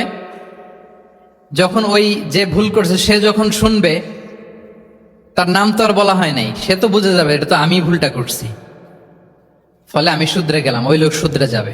আর বাকি যারা লিসেনার, শ্রোতা, তারা সবাই সতর্ক হয়ে যাবে। তাইলে যেটা উদ্দেশ্য ছিল কাউকে শুধরানো, ওটা হয়ে গেছে না? কারো নাম নেওয়া প্রয়োজন হয়েছে? বলেন তো। রাসূল সাল্লাল্লাহু আলাইহি ওয়াসাল্লাম যখন কাউকে কারেক্ট করতেন তখন কখনো কারো নাম ধরে শুধরাতেন না, কারেক্ট করতেন না। আল্লাহু আকবার। নাম ধরে শুধরাতেন না, পাছে না সে লজ্জা পেয়ে যায়, পাছে না সে বিব্রত হয় মানুষের সামনে। সুবহানাল্লাহ। অন্যের রাইটস, অন্যের ব্যক্তিত্বের ব্যাপারে কতটা মর্যাদাশীল ছিলেন। কারণ কারো নাম ধরে তো আমার শুধরানোর দরকার নাই, এটা যে ভুল সোসাইটিকে এটা জানালেই হবে। তাহলে যে ভুল করছে সে শুধরে গেল, বাকিরা সতর্ক হয়ে গেল, ঠিক না? আচ্ছা, 3 সাহাবী মিলে একবার ভাবলো রাসূল সাল্লাল্লাহু আলাইহি ওয়াসাল্লাম বাড়িতে কি কি আমল করে, আমরা একটু আম্মাজানদের জিজ্ঞেস করি, তাহলে আমরাও আমাদের আমল টামল একটু বাড়াবো। যে জিজ্ঞেস করলো যে আম্মাজানারা একটু বলেন তো উনি বাসায় কি কি ইবাদত করে, কতটুকু কোরআন পড়ে, তাহাজ্জুদ কেমনে পড়ে। আম্মাজানরা বর্ণনা দিলেন। বর্ণনা শোনার পরে কান্নাহুম তাকাল্লুহা, ওনাদের কাছে একটু কম মনে হইলো, মানে অনেক এক্সপেকটেশন নিয়ে আসছিল। তারা ভাবছিল মানে রাতে ঘুমাই না, সারা রাত তাহাজ্জুদ আর কান্নাকাটি করে রাসূল ইসলাম কাটায় দেয়, তাদের এরকম একটা ধারণা ছিল। কিন্তু এসে শুনে যে না, আসার পরে নাকি ঘুমোতে যায়, অনেকক্ষণ ঘুমিয়ে এসে মাঝরাতে নাকি ওঠে। যা যা বর্ণনা শুনলো কান্নাহুম তাকাল্লুহা, এদের কাছে একটু কম মনে হলো। তো একজন বলতেছে, আরে কম না, আইনা নাহনু মিন রাসূলিল্লাহ, কোথায় আল্লাহ রাসূল আর কোথায় আমরা। গফির লাহু মা তাকাদ্দামা মিন যামবিহি ওয়া মা তাআখার, ওনার তো আগের পরের সব গুনাহ মাফ। আদতে তো গুনাহই নাই, নবীরা তো মাসুম। তো ওনার সাথে কি আমাদের তুলনা, আমাদের এত কম করলে হবে না, তো কি করতে হবে? একজন বলে যে আজকে থেকে আমি আর ঘুমাবোই না সারা রাত, সারা রাত তাহাজ্জুদ পড়বো। আচ্ছা, আরেকজন বলে আমি আর না খেয়ে মানে রোজা ছাড়া থাকবো না, আমি সাওমে বিসাল করব, সারা বছর রোজা রাখবো, যা করে আল্লাহ, রোজা থামাবো না, আমি রেগুলার রোজা রেখেই যাব। আচ্ছা, আরেকজন বলে আমি আর আমার স্ত্রীদের কাছেই যাব না, আমি সন্ন্যাসী জীবন নিয়ে নিলাম, আমি সন্ন্যাসী থাকবো, স্ত্রীদের সাথে মেলামেশাতে এই আমি যাব না, আমি এটা থেকে বিরত থাকবো। এই কথা যখন রাসূল সাল্লাল্লাহু আলাইহি ওয়াসাল্লামের কানে গেল, রাসূল সাল্লাল্লাহু আলাইহি ওয়াসাল্লাম রেগে গেলেন। রেগে গিয়ে সাহাবীদেরকে জড়ো করলেন। জড়ো করে তিনি বলতে আরম্ভ করলেন, আনতুমুল্লাযীনা কুলতুম কাযা ওয়া কাযা, আচ্ছা তোমাদের মধ্যে কে কে নাকি এরকম এরকম বলছে। সুবহানাল্লাহ। তিনি বলতে পারতেন, এই আব্দুল্লাহ স্ট্যান্ড আপ, দাঁড়াও, আব্দুর রহিম দাঁড়াও, এই আব্দুল সাত্তার তুমি নাকি বলছো যে সারা রাত একটা কথা বললা তুমি, তুমি নাকি বলছো যে সারা বছর রোজা, এটা তুমি কি কথা বল, তো ভুল কাজ করছো, এটাও জানো না তুমি। তুমি নাকি বলছো স্ত্রীদের সাথে মিশবা না। এরকম যদি Abdullah, Abdur Rahman, just for example, এইভাবে দাঁড় করিয়ে যদি নাম ধরে ধরে বলতেন, ওনারা সাহাবীদের সামনে লজ্জিত হতেন না? না। আনতুমুল্লাযীনা কুলতুম কাযা ওয়া কাযা, এটাই রাসূল সাল্লাল্লাহু আলাইহি ওয়াসাল্লামের কাউকে কারেক্ট করার, তাসহিহ করার অভ্যেস ছিল। মা বালু আকওয়ামিন ইয়াকুলুনা কাযা ওয়া কাযা, মাঝে মাঝে বলতেন মা বালু আকওয়ামিন ইয়াফআলুনা কাযা ওয়া কাযা, তোমাদের মধ্যে কেউ কেউ নাকি এমনটা এমনটা বলে, তোমাদের মধ্যে কেউ কেউ নাকি এমনটা এমনটা করে। কই, আমি তো রাতে ঘুমাই আবার সালাত পড়ি। কই, আমি তো রোজা রাখি সোম বৃহস্পতি, বাকি দিনগুলোতে খাই। কই, আমি তো আমার স্ত্রীদের সাথে মেলামেশা করি। এই সব কিছুকে ব্যালেন্স করেও তো আমার নবুয়তির তো আমার কোনো সমস্যা হয় নাই, আল্লাহ ভীরু হতে তো সমস্যা হয় নাই। ওয়াল্লাহি ইন্নী লা আখশাকুম লিল্লাহি ওয়া আতকাকুম লাহ, আল্লাহর শপথ, আমি তোমাদের চাইতে আল্লাহকে বেশি ভয় করি, আমি তোমাদের চাইতে বেশি মুত্তাকি। তারপরেও এরকম ব্যালেন্সড লাইফ লিড করাতে আমার তো কোনো সমস্যা হয় নাই, তোমাদের কেন সমস্যা হলো? তোমরা এটা কোথায় পেলে? ফামান রাগিবা আন সুন্নতি ফালাইসা মিন্নি, জেনে রাখো আমি যে স্ট্যান্ডার্ড ঠিক করে দিয়েছি এটাই সর্বশ্রেষ্ঠ ইবাদত। এর বাইরে যে কেউ যদি কিছু করে আমার সুন্নতের বাইরে, সে আমার দলভুক্ত হতে পারবে। সুবহান। এরকম যখন ধমক দিয়ে শাসিয়ে দিলেন, যেই তিনজন সাহাবী এই কথা বলছিল ওনারা তো শুধরে গেলেন। ওনারা তো টের পাচ্ছেন যে এগুলো আমাদের কি বলতেছে, ওনারা টের পাচ্ছেন না, শুধরে গেলেন। আর বাকিরা সতর্ক হয়ে গেলেন। আল্লাহু আকবার। সো এটা হচ্ছে কারেক্ট করার নিয়ম। এখন আমরা কি করি, কেউ একটা ভুল করলে তখন তাকে ধরি, তার 14 পুরুষ নিয়ে কথা বলি, তার ব্যাপারে যদি আমার কোনো তিক্ত অভিজ্ঞতা থাকে, ঝাল মেটানোর একটা সুযোগ পেলাম, আমি ঝাল মেটাই, তাকে ছোট করি, হেয় করি। হেন কোনো কথা নাই যে আমি বলি না। একটাও কি রাসূল সাল্লাল্লাহু আলাইহি ওয়াসাল্লামের সুন্নাহর মধ্যে পড়ে? বলেন তো, না। তাহলে মন গড়া পদ্ধতিতে আমরা কাউকে সংশোধন করতে চাচ্ছি না।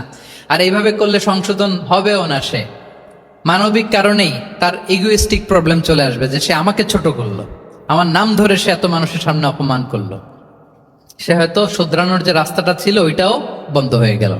ঠিক কিনা বলেন? তাহলে রাসূল সাল্লাল্লাহু আলাইহি ওয়াসাল্লাম এইভাবে শুধরাতেন। আর তামিম ফি তাসওয়িবিল আখতা, কারো ভুল শুধরাতে গেলে ইন জেনারেলি শুধরাতেন।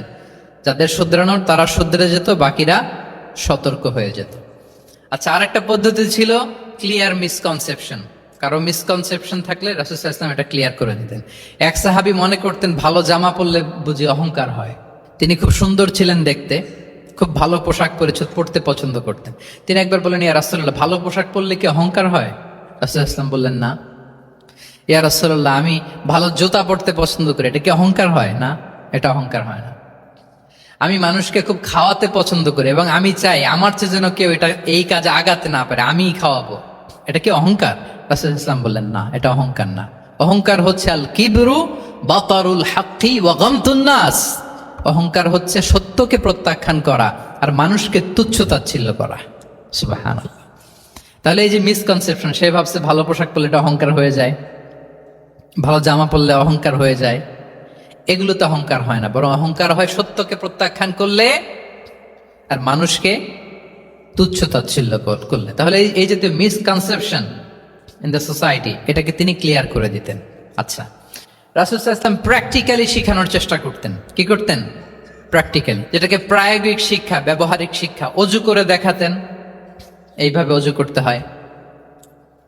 সালাত পড়ে দেখাতেন, সল্লু কামা রাআইতুমুনি উসাল্লি। সালাত তো হচ্ছে আল আমাল আল মুতাওয়ারাস, এই উম্মার অবিচ্ছিন্ন কর্মধারা। সালাত জিবরিল আলাইহিস সালামকে শিখিয়েছেন আল্লাহ, রাসূল সাল্লাল্লাহু আলাইহি ওয়াসাল্লামকে শিখিয়েছেন জিবরিল আলাইহিস সালাম, রাসূল সাল্লাল্লাহু আলাইহি ওয়াসাল্লাম শিখিয়েছেন সাহাবীদেরকে। এইভাবে অবিচ্ছিন্ন কর্মধারা, আরবিতে বলে আল আমাল আল মুতাওয়ারাস। এবং রাসূল সাল্লাল্লাহু আলাইহি ওয়াসাল্লাম বলতেন, সল্লু কামা রাআইতুমুনি উসাল্লি, আমাকে যেমনি সালাত পড়তে দেখো এইভাবে পড়ো। হজের ক্ষেত্রে বলেছেন, খুদু আন্নি মানাসিকাকুম, হজের বিধানকে দেখে নাও। একবারই তো হজ করেছেন, হাতে কলমে প্র্যাকটিক্যাল গাইডলাইন দিয়ে শিখিয়েছেন। এবং সাহাবারা ভুল করে কিনা মাঝে মাঝে শুনতেন, যেটাকে আরবিতে বলে কেরাতু তিলমিদা আলা শেখ। আব্দুল্লাহ ইবনে মাসউদ রাদিয়াল্লাহু তাআলা আনহুকে রাসূল সাল্লাল্লাহু আলাইহি ওয়াসাল্লাম একবার বললেন, আব্দুল্লাহ একটু তেলাওয়াত করো তো। তিনি বললেন আকরাউ আলাইকা ওয়া আলাইকা উনজিল, হে নবী আমি আপনার সামনে দাঁড়ায় তেলাওয়াত করব, আপনার উপর কোরআন নাজিল হয়। রাসূল সাল্লাল্লাহু আলাইহি ওয়াসাল্লাম বললেন যে ইন্নী উহিব্বু আন আসমাআহু মিন গায়রি, হে আব্দুল্লাহ ইবনে মাসউদ আমি কোরআন তেলাওয়াত তোমাদেরকে শোনাতে যেমনি পছন্দ করি, তোমরা কেউ পড়বা আর আমি শুনবো এটাও খুব পছন্দ করি। কারণ উনি প্ল্যান করে রাখছেন আব্দুল্লাহ ইবনে মাসউদ কি হবেন, তিনি কিছুদিন পরে উম্মার শিক্ষক হবেন, ওইখানে আবার ভুলটুল করে ফেলেন কিনা উনি জাজ করতেছেন। তখন আব্দুল্লাহ ইবনে মাসউদ রাদিয়াল্লাহু তাআলা আনহু সূরা নিসা তেলাওয়াত করে শোনালেন। তাহলে রাসূল ইসলামের একটা পন্থা ছিল, তিনি শুনতেন আবার শোনাতেন। কি করতেন? শুনতেন। প্রতি রমাদানে যতটুকু কোরআন নাজিল হয়েছে তিনি জিবরিল আলাইহিস সালামকে শোনাতেন, আবার জিবরিল আলাইহিস সালাম পুরো কোরআন রাসূল সাল্লাল্লাহু আলাইহি ওয়াসাল্লামকে শোনাতেন। এটা ছিল একটা টেকনিক। আচ্ছা, রাইটিং মেথড, আমরা যেমনি লেখি, অ্যাসাইনমেন্ট, প্রেজেন্টেশন, লেখার মাধ্যমে জ্ঞান বিতরণ, জ্ঞান অর্জন, এটা কম ছিল। আমি আগেই বলেছি মেইনলি ছিল oral based and QnA based, কিন্তু লেখা যোগা যে ছিলই না তা না, লেখা জানতো। হাতে গোনা অল্প কিছু সাহাবী মক্কায় লিখতে জানতেন, পড়তে জানতেন। মদিনাতেও ইহুদিরা জানতো, কিন্তু অন্যান্যরা, আরবরা, তাদের মধ্যে লেখার যে কালচার এটা ওইভাবে গড়ে ওঠেনি, জানতেন অল্প সংখ্যক লোক। যেমন ওহী লেখক সাহাবী ছিলেন ইবনে কাসিরের বর্ণনা মতে 23 জন। কয়জন? ওনারা খেজুর গাছের ছালে, পাথরে, চামড়ায়, প্রাণীর চ্যাপ্টা হাড়ের মধ্যে কোরআন লিখে রাখতেন, এবং রাসূল সাল্লাল্লাহু আলাইহি ওয়াসাল্লাম কোরআন ছাড়া অন্য কিছু ওনার কাছ থেকে যেন লিখে রাখা না হয় এই মর্মে আদেশ জারি করেছেন, লা তাকতুবু আন্নী গায়রাল কোরআন ওয়া মান কাতাবা আন্নী গায়রাল কোরআনি ফালইয়ামহু, কোরআন ছাড়া কিছু লিখো না। তাহলে কোনটা আমার কথা আর কোনটা আল্লাহর কথা মিক্স আপ হয়ে যাবে। কিন্তু কোরআন যখন অধিকাংশ রেকর্ডেড হয়ে গেল, তখন তিনি হাদিস সংরক্ষণের জন্য, লেখার জন্য পারমিশন দিয়ে দিলেন। যেমন মক্কা বিজয়ের ভাষণের পরে ইয়ামান থেকে আসা এক লোক আবু শাহ বলতেছে, ইয়া রাসূলুল্লাহ আপনার ভাষণটা আমার একটু লিখে দিলে ভালো হয়। কি দিলে? লিখে দিলে। রাসূলুল্লাহ সাল্লাল্লাহু আলাইহি ওয়াসাল্লাম সাহাবাদেরকে বললেন উকতুবু লি আবি শাহ, ঠিক আছে এই ইয়ামানি ভিজিটর, তাকে আমার ভাষণটা তোমরা লিখে দাও। তাহলে এই লেখার পদ্ধতিটা খুব কম ছিল। রাসূল সাল্লাল্লাহু আলাইহি ওয়াসাল্লাম নিজে লিখতেন না, কাতেবে ওয়াহিদের দিয়ে লেখাতেন, কোরআন লেখাতেন। সপ্তম হিজরিতে যখন সুপার পাওয়ারদেরকে চিঠি লিখিয়েছিলেন, কাতেবে ওয়াহিদদেরকে দিয়ে চিঠি লিখিয়েছেন, এটা রাসূল সাল্লাল্লাহু আলাইহি ওয়াসাল্লাম করতেন। আচ্ছা, সফট স্কিল ডেভেলপমেন্টের ব্যাপারে রাসূল সাল্লাল্লাহু আলাইহি ওয়াসাল্লাম উদ্বুদ্ধ করেছেন। লার্নিং ফরেন ল্যাঙ্গুয়েজ, যেটা কমিউনিকেশন স্কিল, ভাষা জানা, এটা খুব জরুরি। আরবি, ইংরেজি, বাংলা, 3টা ভাষা জানেন কে কে? দেখি ছাত্রদের মধ্যে। প্যারালাল, লাইক নেটিভ আর নেয়ার নেটিভ, 5-7 জন আছে না? ল্যাঙ্গুয়েজ আরো ভালো জানতে হবে। আরবিতে একেবারে ফ্লুয়েন্ট হইতে হবে, ইংরেজিতে ফ্লুয়েন্ট হইতে হবে। এই 2টা ল্যাঙ্গুয়েজ যদি আপনার হাতে থাকে, you can win the world for sure, I am telling you. গোটা বিশ্ব আপনি জয় করে ফেলতে পারবেন। তাহলে আইআইইউসি তো এটার একটা সেন্টার, খুব চমৎকার সুযোগ এখানে আছে আরবিতে মাস্টার হওয়া, ইংরেজিতে মাস্টার হওয়া। তাহলে সফট স্কিল ডেভেলপমেন্টের ব্যাপারে রাসূল সাল্লাল্লাহু আলাইহি ওয়াসাল্লাম উৎসাহিত করেছেন। কিভাবে? ইহুদিরা যখন চিঠি লিখত, কোন ভাষায় লিখত জানেন? হিব্রু ভাষায়, হিব্রু ল্যাঙ্গুয়েজে। এখন এইটা বোঝার জন্য রাসূল সাল্লাল্লাহু আলাইহি ওয়াসাল্লাম এক ইহুদিকে হায়ার করতে হইতো, যে তুমি একটু পরে বলো তো ওরা কি লিখলো। আচ্ছা, এটা লিখছে। এর বিপরীতে রাসূল যখন আবার চিঠি লিখবেন, তখন এক ইহুদিকে ডাকতে হইতো যে আমি বলতেছি আরবিতে, তুমি এটা হিব্রুতে ট্রান্সলেট করে পাঠাও। তো যেহেতু ইহুদিরা বিশ্বাসঘাতকতার অনেকগুলো ইনসিডেন্ট আছে, ট্রেচারি, বিট্রেয়াল ইনসিডেন্ট অনেকগুলো আছে, রাসূল সাল্লাল্লাহু আলাইহি ওয়াসাল্লাম বললেন আমি ইহুদিদেরকে বিশ্বাস করতে পারি না। কারণ একজনটা নিয়ে আসলাম, চিঠি একটা লিখছে একটা, সে অর্থ শোনাইলো আরেকটা। আমি বললাম লিখতে একটা, সে বিশ্বাসঘাতকতা করে লিখে দিল আরেকটা, তাহলে ঝামেলা হয়ে যাবে না? রাসূল সাল্লাল্লাহু আলাইহি ওয়াসাল্লাম তিনি যায়েদ ইবনে সাবিত রাদিয়াল্লাহু তাআলা আনহুকে বললেন যে তুমি এই হিব্রু ল্যাঙ্গুয়েজ শিখবা, শিখে আমার পক্ষ থেকে অন বিহাফ অফ মি তুমি জুইশদেরকে চিঠি লিখবা, ওদের চিঠি আসলে তুমি আমারে পড়ে শোনাবা। ইন্নী লা আমানু আলা ইয়াহুদ ফি কিতাবি, আমি ইহুদিদেরকে বিশ্বাস করি না। রাসূল সাল্লাল্লাহু আলাইহি ওয়াসাল্লাম যখন ওনাকে অ্যাসাইন করলেন এবং দোয়া করলেন, রাসূল সাল্লাল্লাহু আলাইহি ওয়াসাল্লামের দোয়ার বরকতে উনি বলেন যে 15 দিন যেতে না যেতে I became master in Hebrew within 15 days। 15 দিন যেতে না যেতে আমি হিব্রু ভাষায় পণ্ডিত হয়ে গেলাম। এরপর থেকে যত চিঠি ইহুদিদের কাছে লেখা প্রয়োজন হতো, আমি যায়েদ ইবনে সাবিত লিখে দিতাম, এবং হিব্রুতে চিঠি আসলে আমি অনুবাদ করে দিতাম। তাহলে দেখেন রাসূল সাল্লাল্লাহু আলাইহি ওয়াসাল্লাম কিন্তু এই কমিউনিকেশন স্কিল ডেভেলপমেন্ট করার জন্য, যেটাকে সফট স্কিল আমরা বলি, ইন্সপায়ার করেছেন না? তাহলে ল্যাঙ্গুয়েজ শিখবেন আপনারা, কি বলেন? শুধু আরবি ইংরেজি না, পারলে জাপানিজও শিখেন, চাইনিজও শিখেন, অনেক কাজে লাগবে। অ্যাটলিস্ট অ্যারাবিক অ্যান্ড ইংলিশ, ইনশাল্লাহ বলেন। সবাই বলেন নাই? মাশাআল্লাহ, তাবারাকাল্লাহ।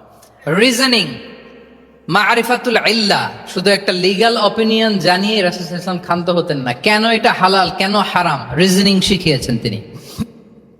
এটা দীর্ঘ আলোচনা, ফিকহের আলোচনা, ওইদিকে যাব না, জাস্ট বলে রাখলাম পয়েন্টগুলো। ইমোশনাল ইন্টেলিজেন্স তিনি ইউজ করেছেন শিক্ষাদানের ক্ষেত্রে, অর্থাৎ আবেগ অনুভূতিকে নাড়িয়ে দিয়ে ছাত্রকে ইমোশনাল বানিয়ে তারপরে মেসেজ দেয়া। সুবহানাল্লাহি ওয়া বিহামদিহি। এক যুবক এসে বললেন, ইয়া রাসূলুল্লাহ ইযান লি বিজিনা, হে নবী আপনি আমাকে জিনার অনুমতি দিন, জিনার অনুমতি দিন। ফাআকবালাল কওমু আলাইহি ফাজাজারুহু মাহমা, সাহাবারা ধমকাতে লাগলাই, বেয়াদব, লজ্জা শরমের মাথা খেয়ে কি বলো এগুলো তুমি নবীর সামনে, জিনার অনুমতি দাও। ওয়ালা তাকরাবুজ জিনা, আল্লাহ বলেন জিনার কাছেও যেও না, ব্যভিচারের কাছেও যেও না। তুমি নবীর সামনে এসে এই পাপের অনুমতি চাও? রাসূল সাল্লাল্লাহু আলাইহি ওয়াসাল্লাম কিছু বললেন না। একটু পরে যুবককে ডেকে বললেন, আতুহিব্বুহু লিবনাতিক, আচ্ছা তুমি যে জিনার অনুমতি চাইলে, তোমার কন্যার সাথে কেউ এরকম আচরণ করুক, এটাকে তুমি পছন্দ করবে?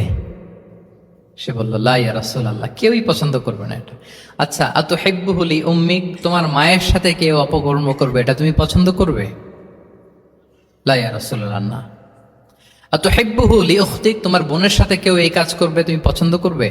সে বলে না। ঠিক তখন রাসূল সাল্লাল্লাহু আলাইহি ওয়াসাল্লাম বললেন, তুমি যে এই কাজের অনুমতি চাইলে, যার সাথে তুমি জিনায় লিপ্ত হবে, সে তো কারো না কারো মা, কারো না কারো বোন, কারো না কারো আদরের কন্যা, তাহলে কিভাবে তুমি এটা করতে চাও? যুবক লজ্জিত হয়ে গেল। এত লজ্জিত হলো, রাবি বলতেছে, ফালাম ইয়াকুন বা'দা যালিকাল ফাতা ইয়ালতাফিতু ইলা শাই, ওই রাবি বলতেছে এরপরে কোনোদিন এই যুবকরা ডানে বায়ে তাকাতেও দেখি নাই, স্ট্রেইট হাঁটতো। সুবহানাল্লাহ। রাসূল ইসলাম দোয়া করেছিলেন তার জন্য, আল্লাহুম্মা গফির যামবাহ ওয়া তাহহির কলবাহ ওয়া হাসসিন ফারজাহ, আল্লাহ তুমি তার গুনাহ মোচন করো, পাপ মোচন করো, আল্লাহ তুমি তার অন্তরকে পরিশুদ্ধ করো, আল্লাহ তুমি তার চরিত্রকে নিষ্কলুষ করে দাও। নবীর দোয়ার বরকতে চিরজীবনের জন্য নিষ্কলুষ পবিত্র তিনি হয়ে গেছেন।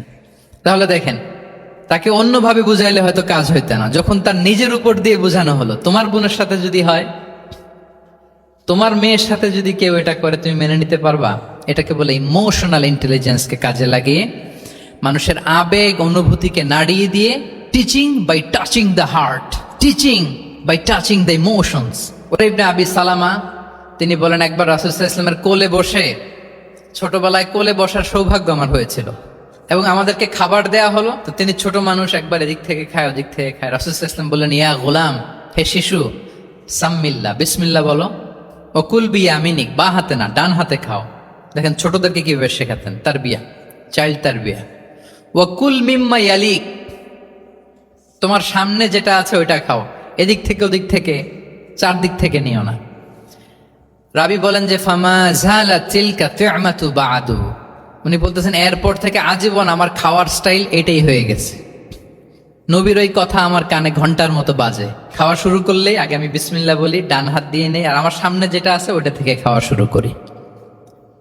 দেখেন চাইল্ড তারিফে কিভাবে করতেন। তাহলে এটিকেটস অফ হ্যাভিং ফুড কিভাবে খাবে রাসূল সাল্লাল্লাহু আলাইহি ওয়াসাল্লাম শিখালেন।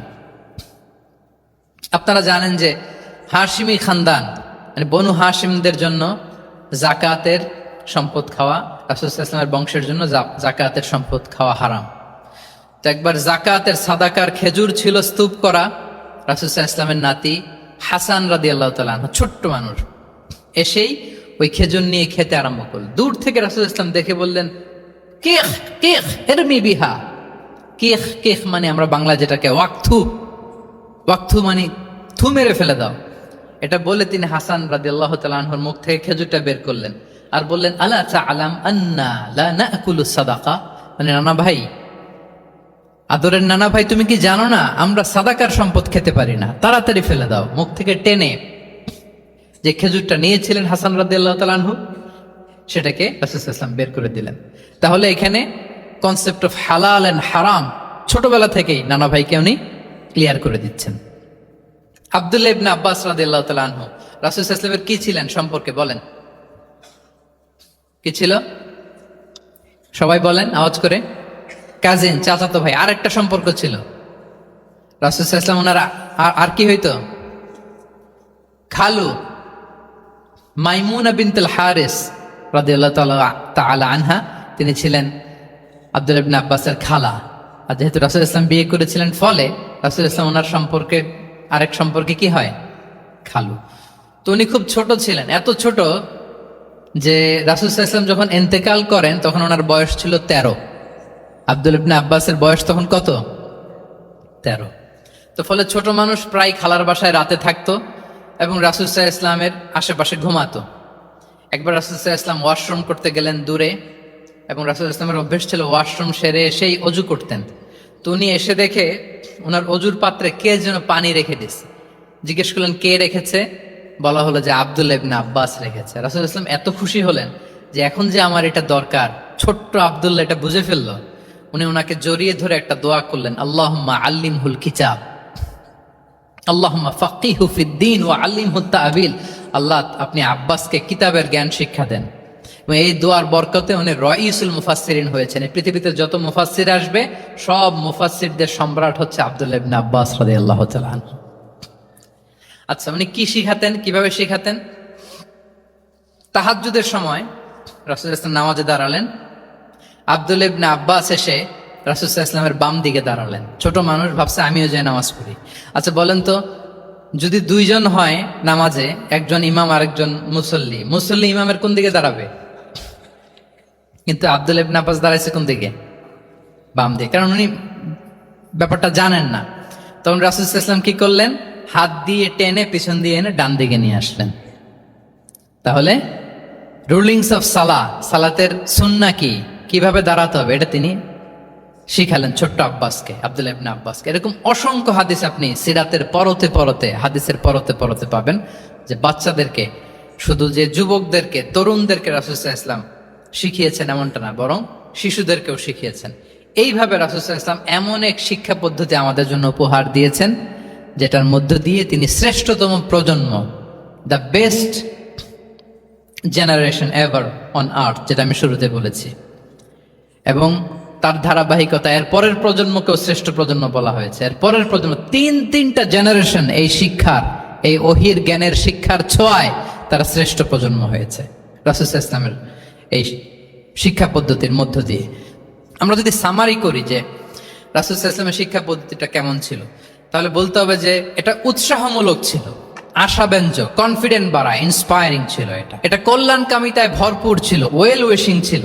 আমরা যেমনি কারো কথা শুনেই তার উত্তর দেই বা মাসালা বলে দেই, এরকম না। ইংরেজিতে এটাকে বলে এমপ্যাথেটিক। এমপ্যাথেটিক মানে খুব বেশি সুবিবেচক। He not only listen to the suffering of others, he use to feel it. তিনি ফিল করতেন। একজন এসে বলতেছে যে আমার এই সমস্যা, এটার এখন আমি কি করব? আমি জাস্ট বললাম এটার ইসলামী সমাধান এইটা, এটা হচ্ছে একটা। রাসূল ইসলাম এরকম না, যে বলতেছে তার কষ্টটা তিনি ফিল করার চেষ্টা করতেন, ফিল করে তখন তাকে গাইডলাইন দিতেন। এটাকে বলে এমপ্যাথেটিক, ওয়েল উইশিং ম্যানারের, কল্যাণকামিতায় ভরপুর ছিল তার শিক্ষাদান পদ্ধতি। পরামর্শমূলক ছিল, যেখানে মেন্টরিং ছিল, কাউন্সিলিং ছিল। মানে শুধু টিচার হলে এটার আউটপুট একটা, কিন্তু if you work like a mentor, আপনি আপনার শিক্ষার্থীদেরকে মেন্টরিং করতেছেন, তাদেরকে কাউন্সিলিং করতেছেন, এটার আউটপুট হবে অন্যরকম। রাসূল সাল্লাল্লাহু আলাইহি ওয়াসাল্লাম he worked as a mentor and counsellor for the সাহাবা। সুবহানাল্লাহ। রাসূল সাল্লাল্লাহু আলাইহি ওয়াসাল্লামের দেওয়ার শিক্ষাটা ছিল বেসিক্যালি অ্যাডভাইজারি। আমরা মাঝে মাঝে অ্যাডভাইজারি নেই, দেখবেন বড় বড় নেতা লক্ষ লক্ষ টাকা বেতন দিয়ে অনেক বড় বড় উপদেষ্টা রাখে, তারা বিভিন্ন ধরনের অ্যাডভাইস দেয়। রাসূল সাল্লাল্লাহু আলাইহি ওয়াসাল্লাম এই সার্ভিসটা সাহাবাদেরকে দিতেন। ওনার শিক্ষাটা ছিল অংশগ্রহণমূলক, মানে এঙ্গেজমেন্ট ছিল। একতরফা আমি বলে গেলাম অথবা একতরফা ওরা বলে গেল, এরকম না। জিজ্ঞেস করতেন, শুনতেন, শোনাতেন, প্রশ্ন করতেন, প্রশ্নের পিঠে প্রশ্ন ছড়ে দিতেন। ইন্টারেক্টিভ ছিল, পার্টিসিপেটরি ছিল, অংশগ্রহণমূলক। এটাকে আমরা মানে ক্লাসিক স্কলাররা যেটাকে বলে সহবাহ, কি বলে? আমরা বলি না যে সহবতের বড় প্রয়োজন? রাসূল সাল্লাল্লাহু আলাইহি ওয়াসাল্লামের সহবতে মূলত ওনারা নলেজটা অর্জন করেছিলেন। পার্টিসিপেটরি ছিল, এঙ্গেজমেন্ট ছিল। এবং আমরা উল্লেখ করেছি যে Q&A বেস ছিল, প্রশ্নোত্তরমূলক, ওরাল ছিল, যৌক্তিক ছিল, রেশনাল, রিজনিং শিখাতেন, কেন এটা হালাল, কেন হারাম, কেন এটা ডুজ এন্ড কেন এটা ডোন্টস, এটা রাসূল সাল্লাল্লাহু আলাইহি ওয়াসাল্লাম বলেছেন। এবং he use to prioritise the youth in training and grooming. বিশেষ করে বয়স্ক সাহাবাদের থেকে যুবকদেরকে বেশি প্রায়োরিটি দিতেন তালিমের ক্ষেত্রে, তারবিয়ার ক্ষেত্রে, কারণ তারাই উম্মাকে লিড দেবে। তারাই কি উম্মাকে লিড দেবে। এই যে এখানে যারা বসে আছেন, আমার তো মনে হয় বয়স 25 থেকে 30, এর আগেই বেশিরভাগ। সো আপনাদেরকে লিড দিতে হবে আগামীর বাংলাদেশে, ঠিক কি না? এই জন্য রাসূল ইসলাম বাছাই করে করে কোন সাহাবীর কি ধরনের যোগ্যতা আছে এবং ইসলামের জন্য এটা কিভাবে কাজে লাগতে পারে, ওইভাবে সাহাবীদেরকে তিনি গাইড করতেন। এবং সেটার ফলাফল তো আমরা দেখেছি, খয়রুল কুরুনি কারনি সুম্মাল্লাযীনা ইয়ালুনাহুম সুম্মাল্লাযীনা ইয়ালুনাহুম। এই ওহির জ্ঞানের স্পর্শে, এই শিক্ষার, এই তালিমের স্পর্শে তারা শ্রেষ্ঠ প্রজন্ম হয়েছেন। এবং তারপরের প্রজন্ম তিনটা প্রজন্মকে তিনি শ্রেষ্ঠ প্রজন্ম বলে ঘোষণা দিয়েছেন। আমি আর দীর্ঘায়িত করব না। আমরা যদি রাসূল সাল্লাল্লাহু আলাইহি ওয়াসাল্লামের আনিত এই শিক্ষা পদ্ধতি আমাদের শিক্ষা ব্যবস্থার মধ্যে ইনক্লুড করতে পারি, তাহলে আমরাও আমাদের প্রজন্মকে এরকম শ্রেষ্ঠ প্রজন্ম হিসেবে গড়ে তুলতে পারবো ইনশাআল্লাহ বিইذنিল্লাহ। আওয়াজ করে সবাই পড়ে ইনশাআল্লাহ বিইذنিল্লাহ।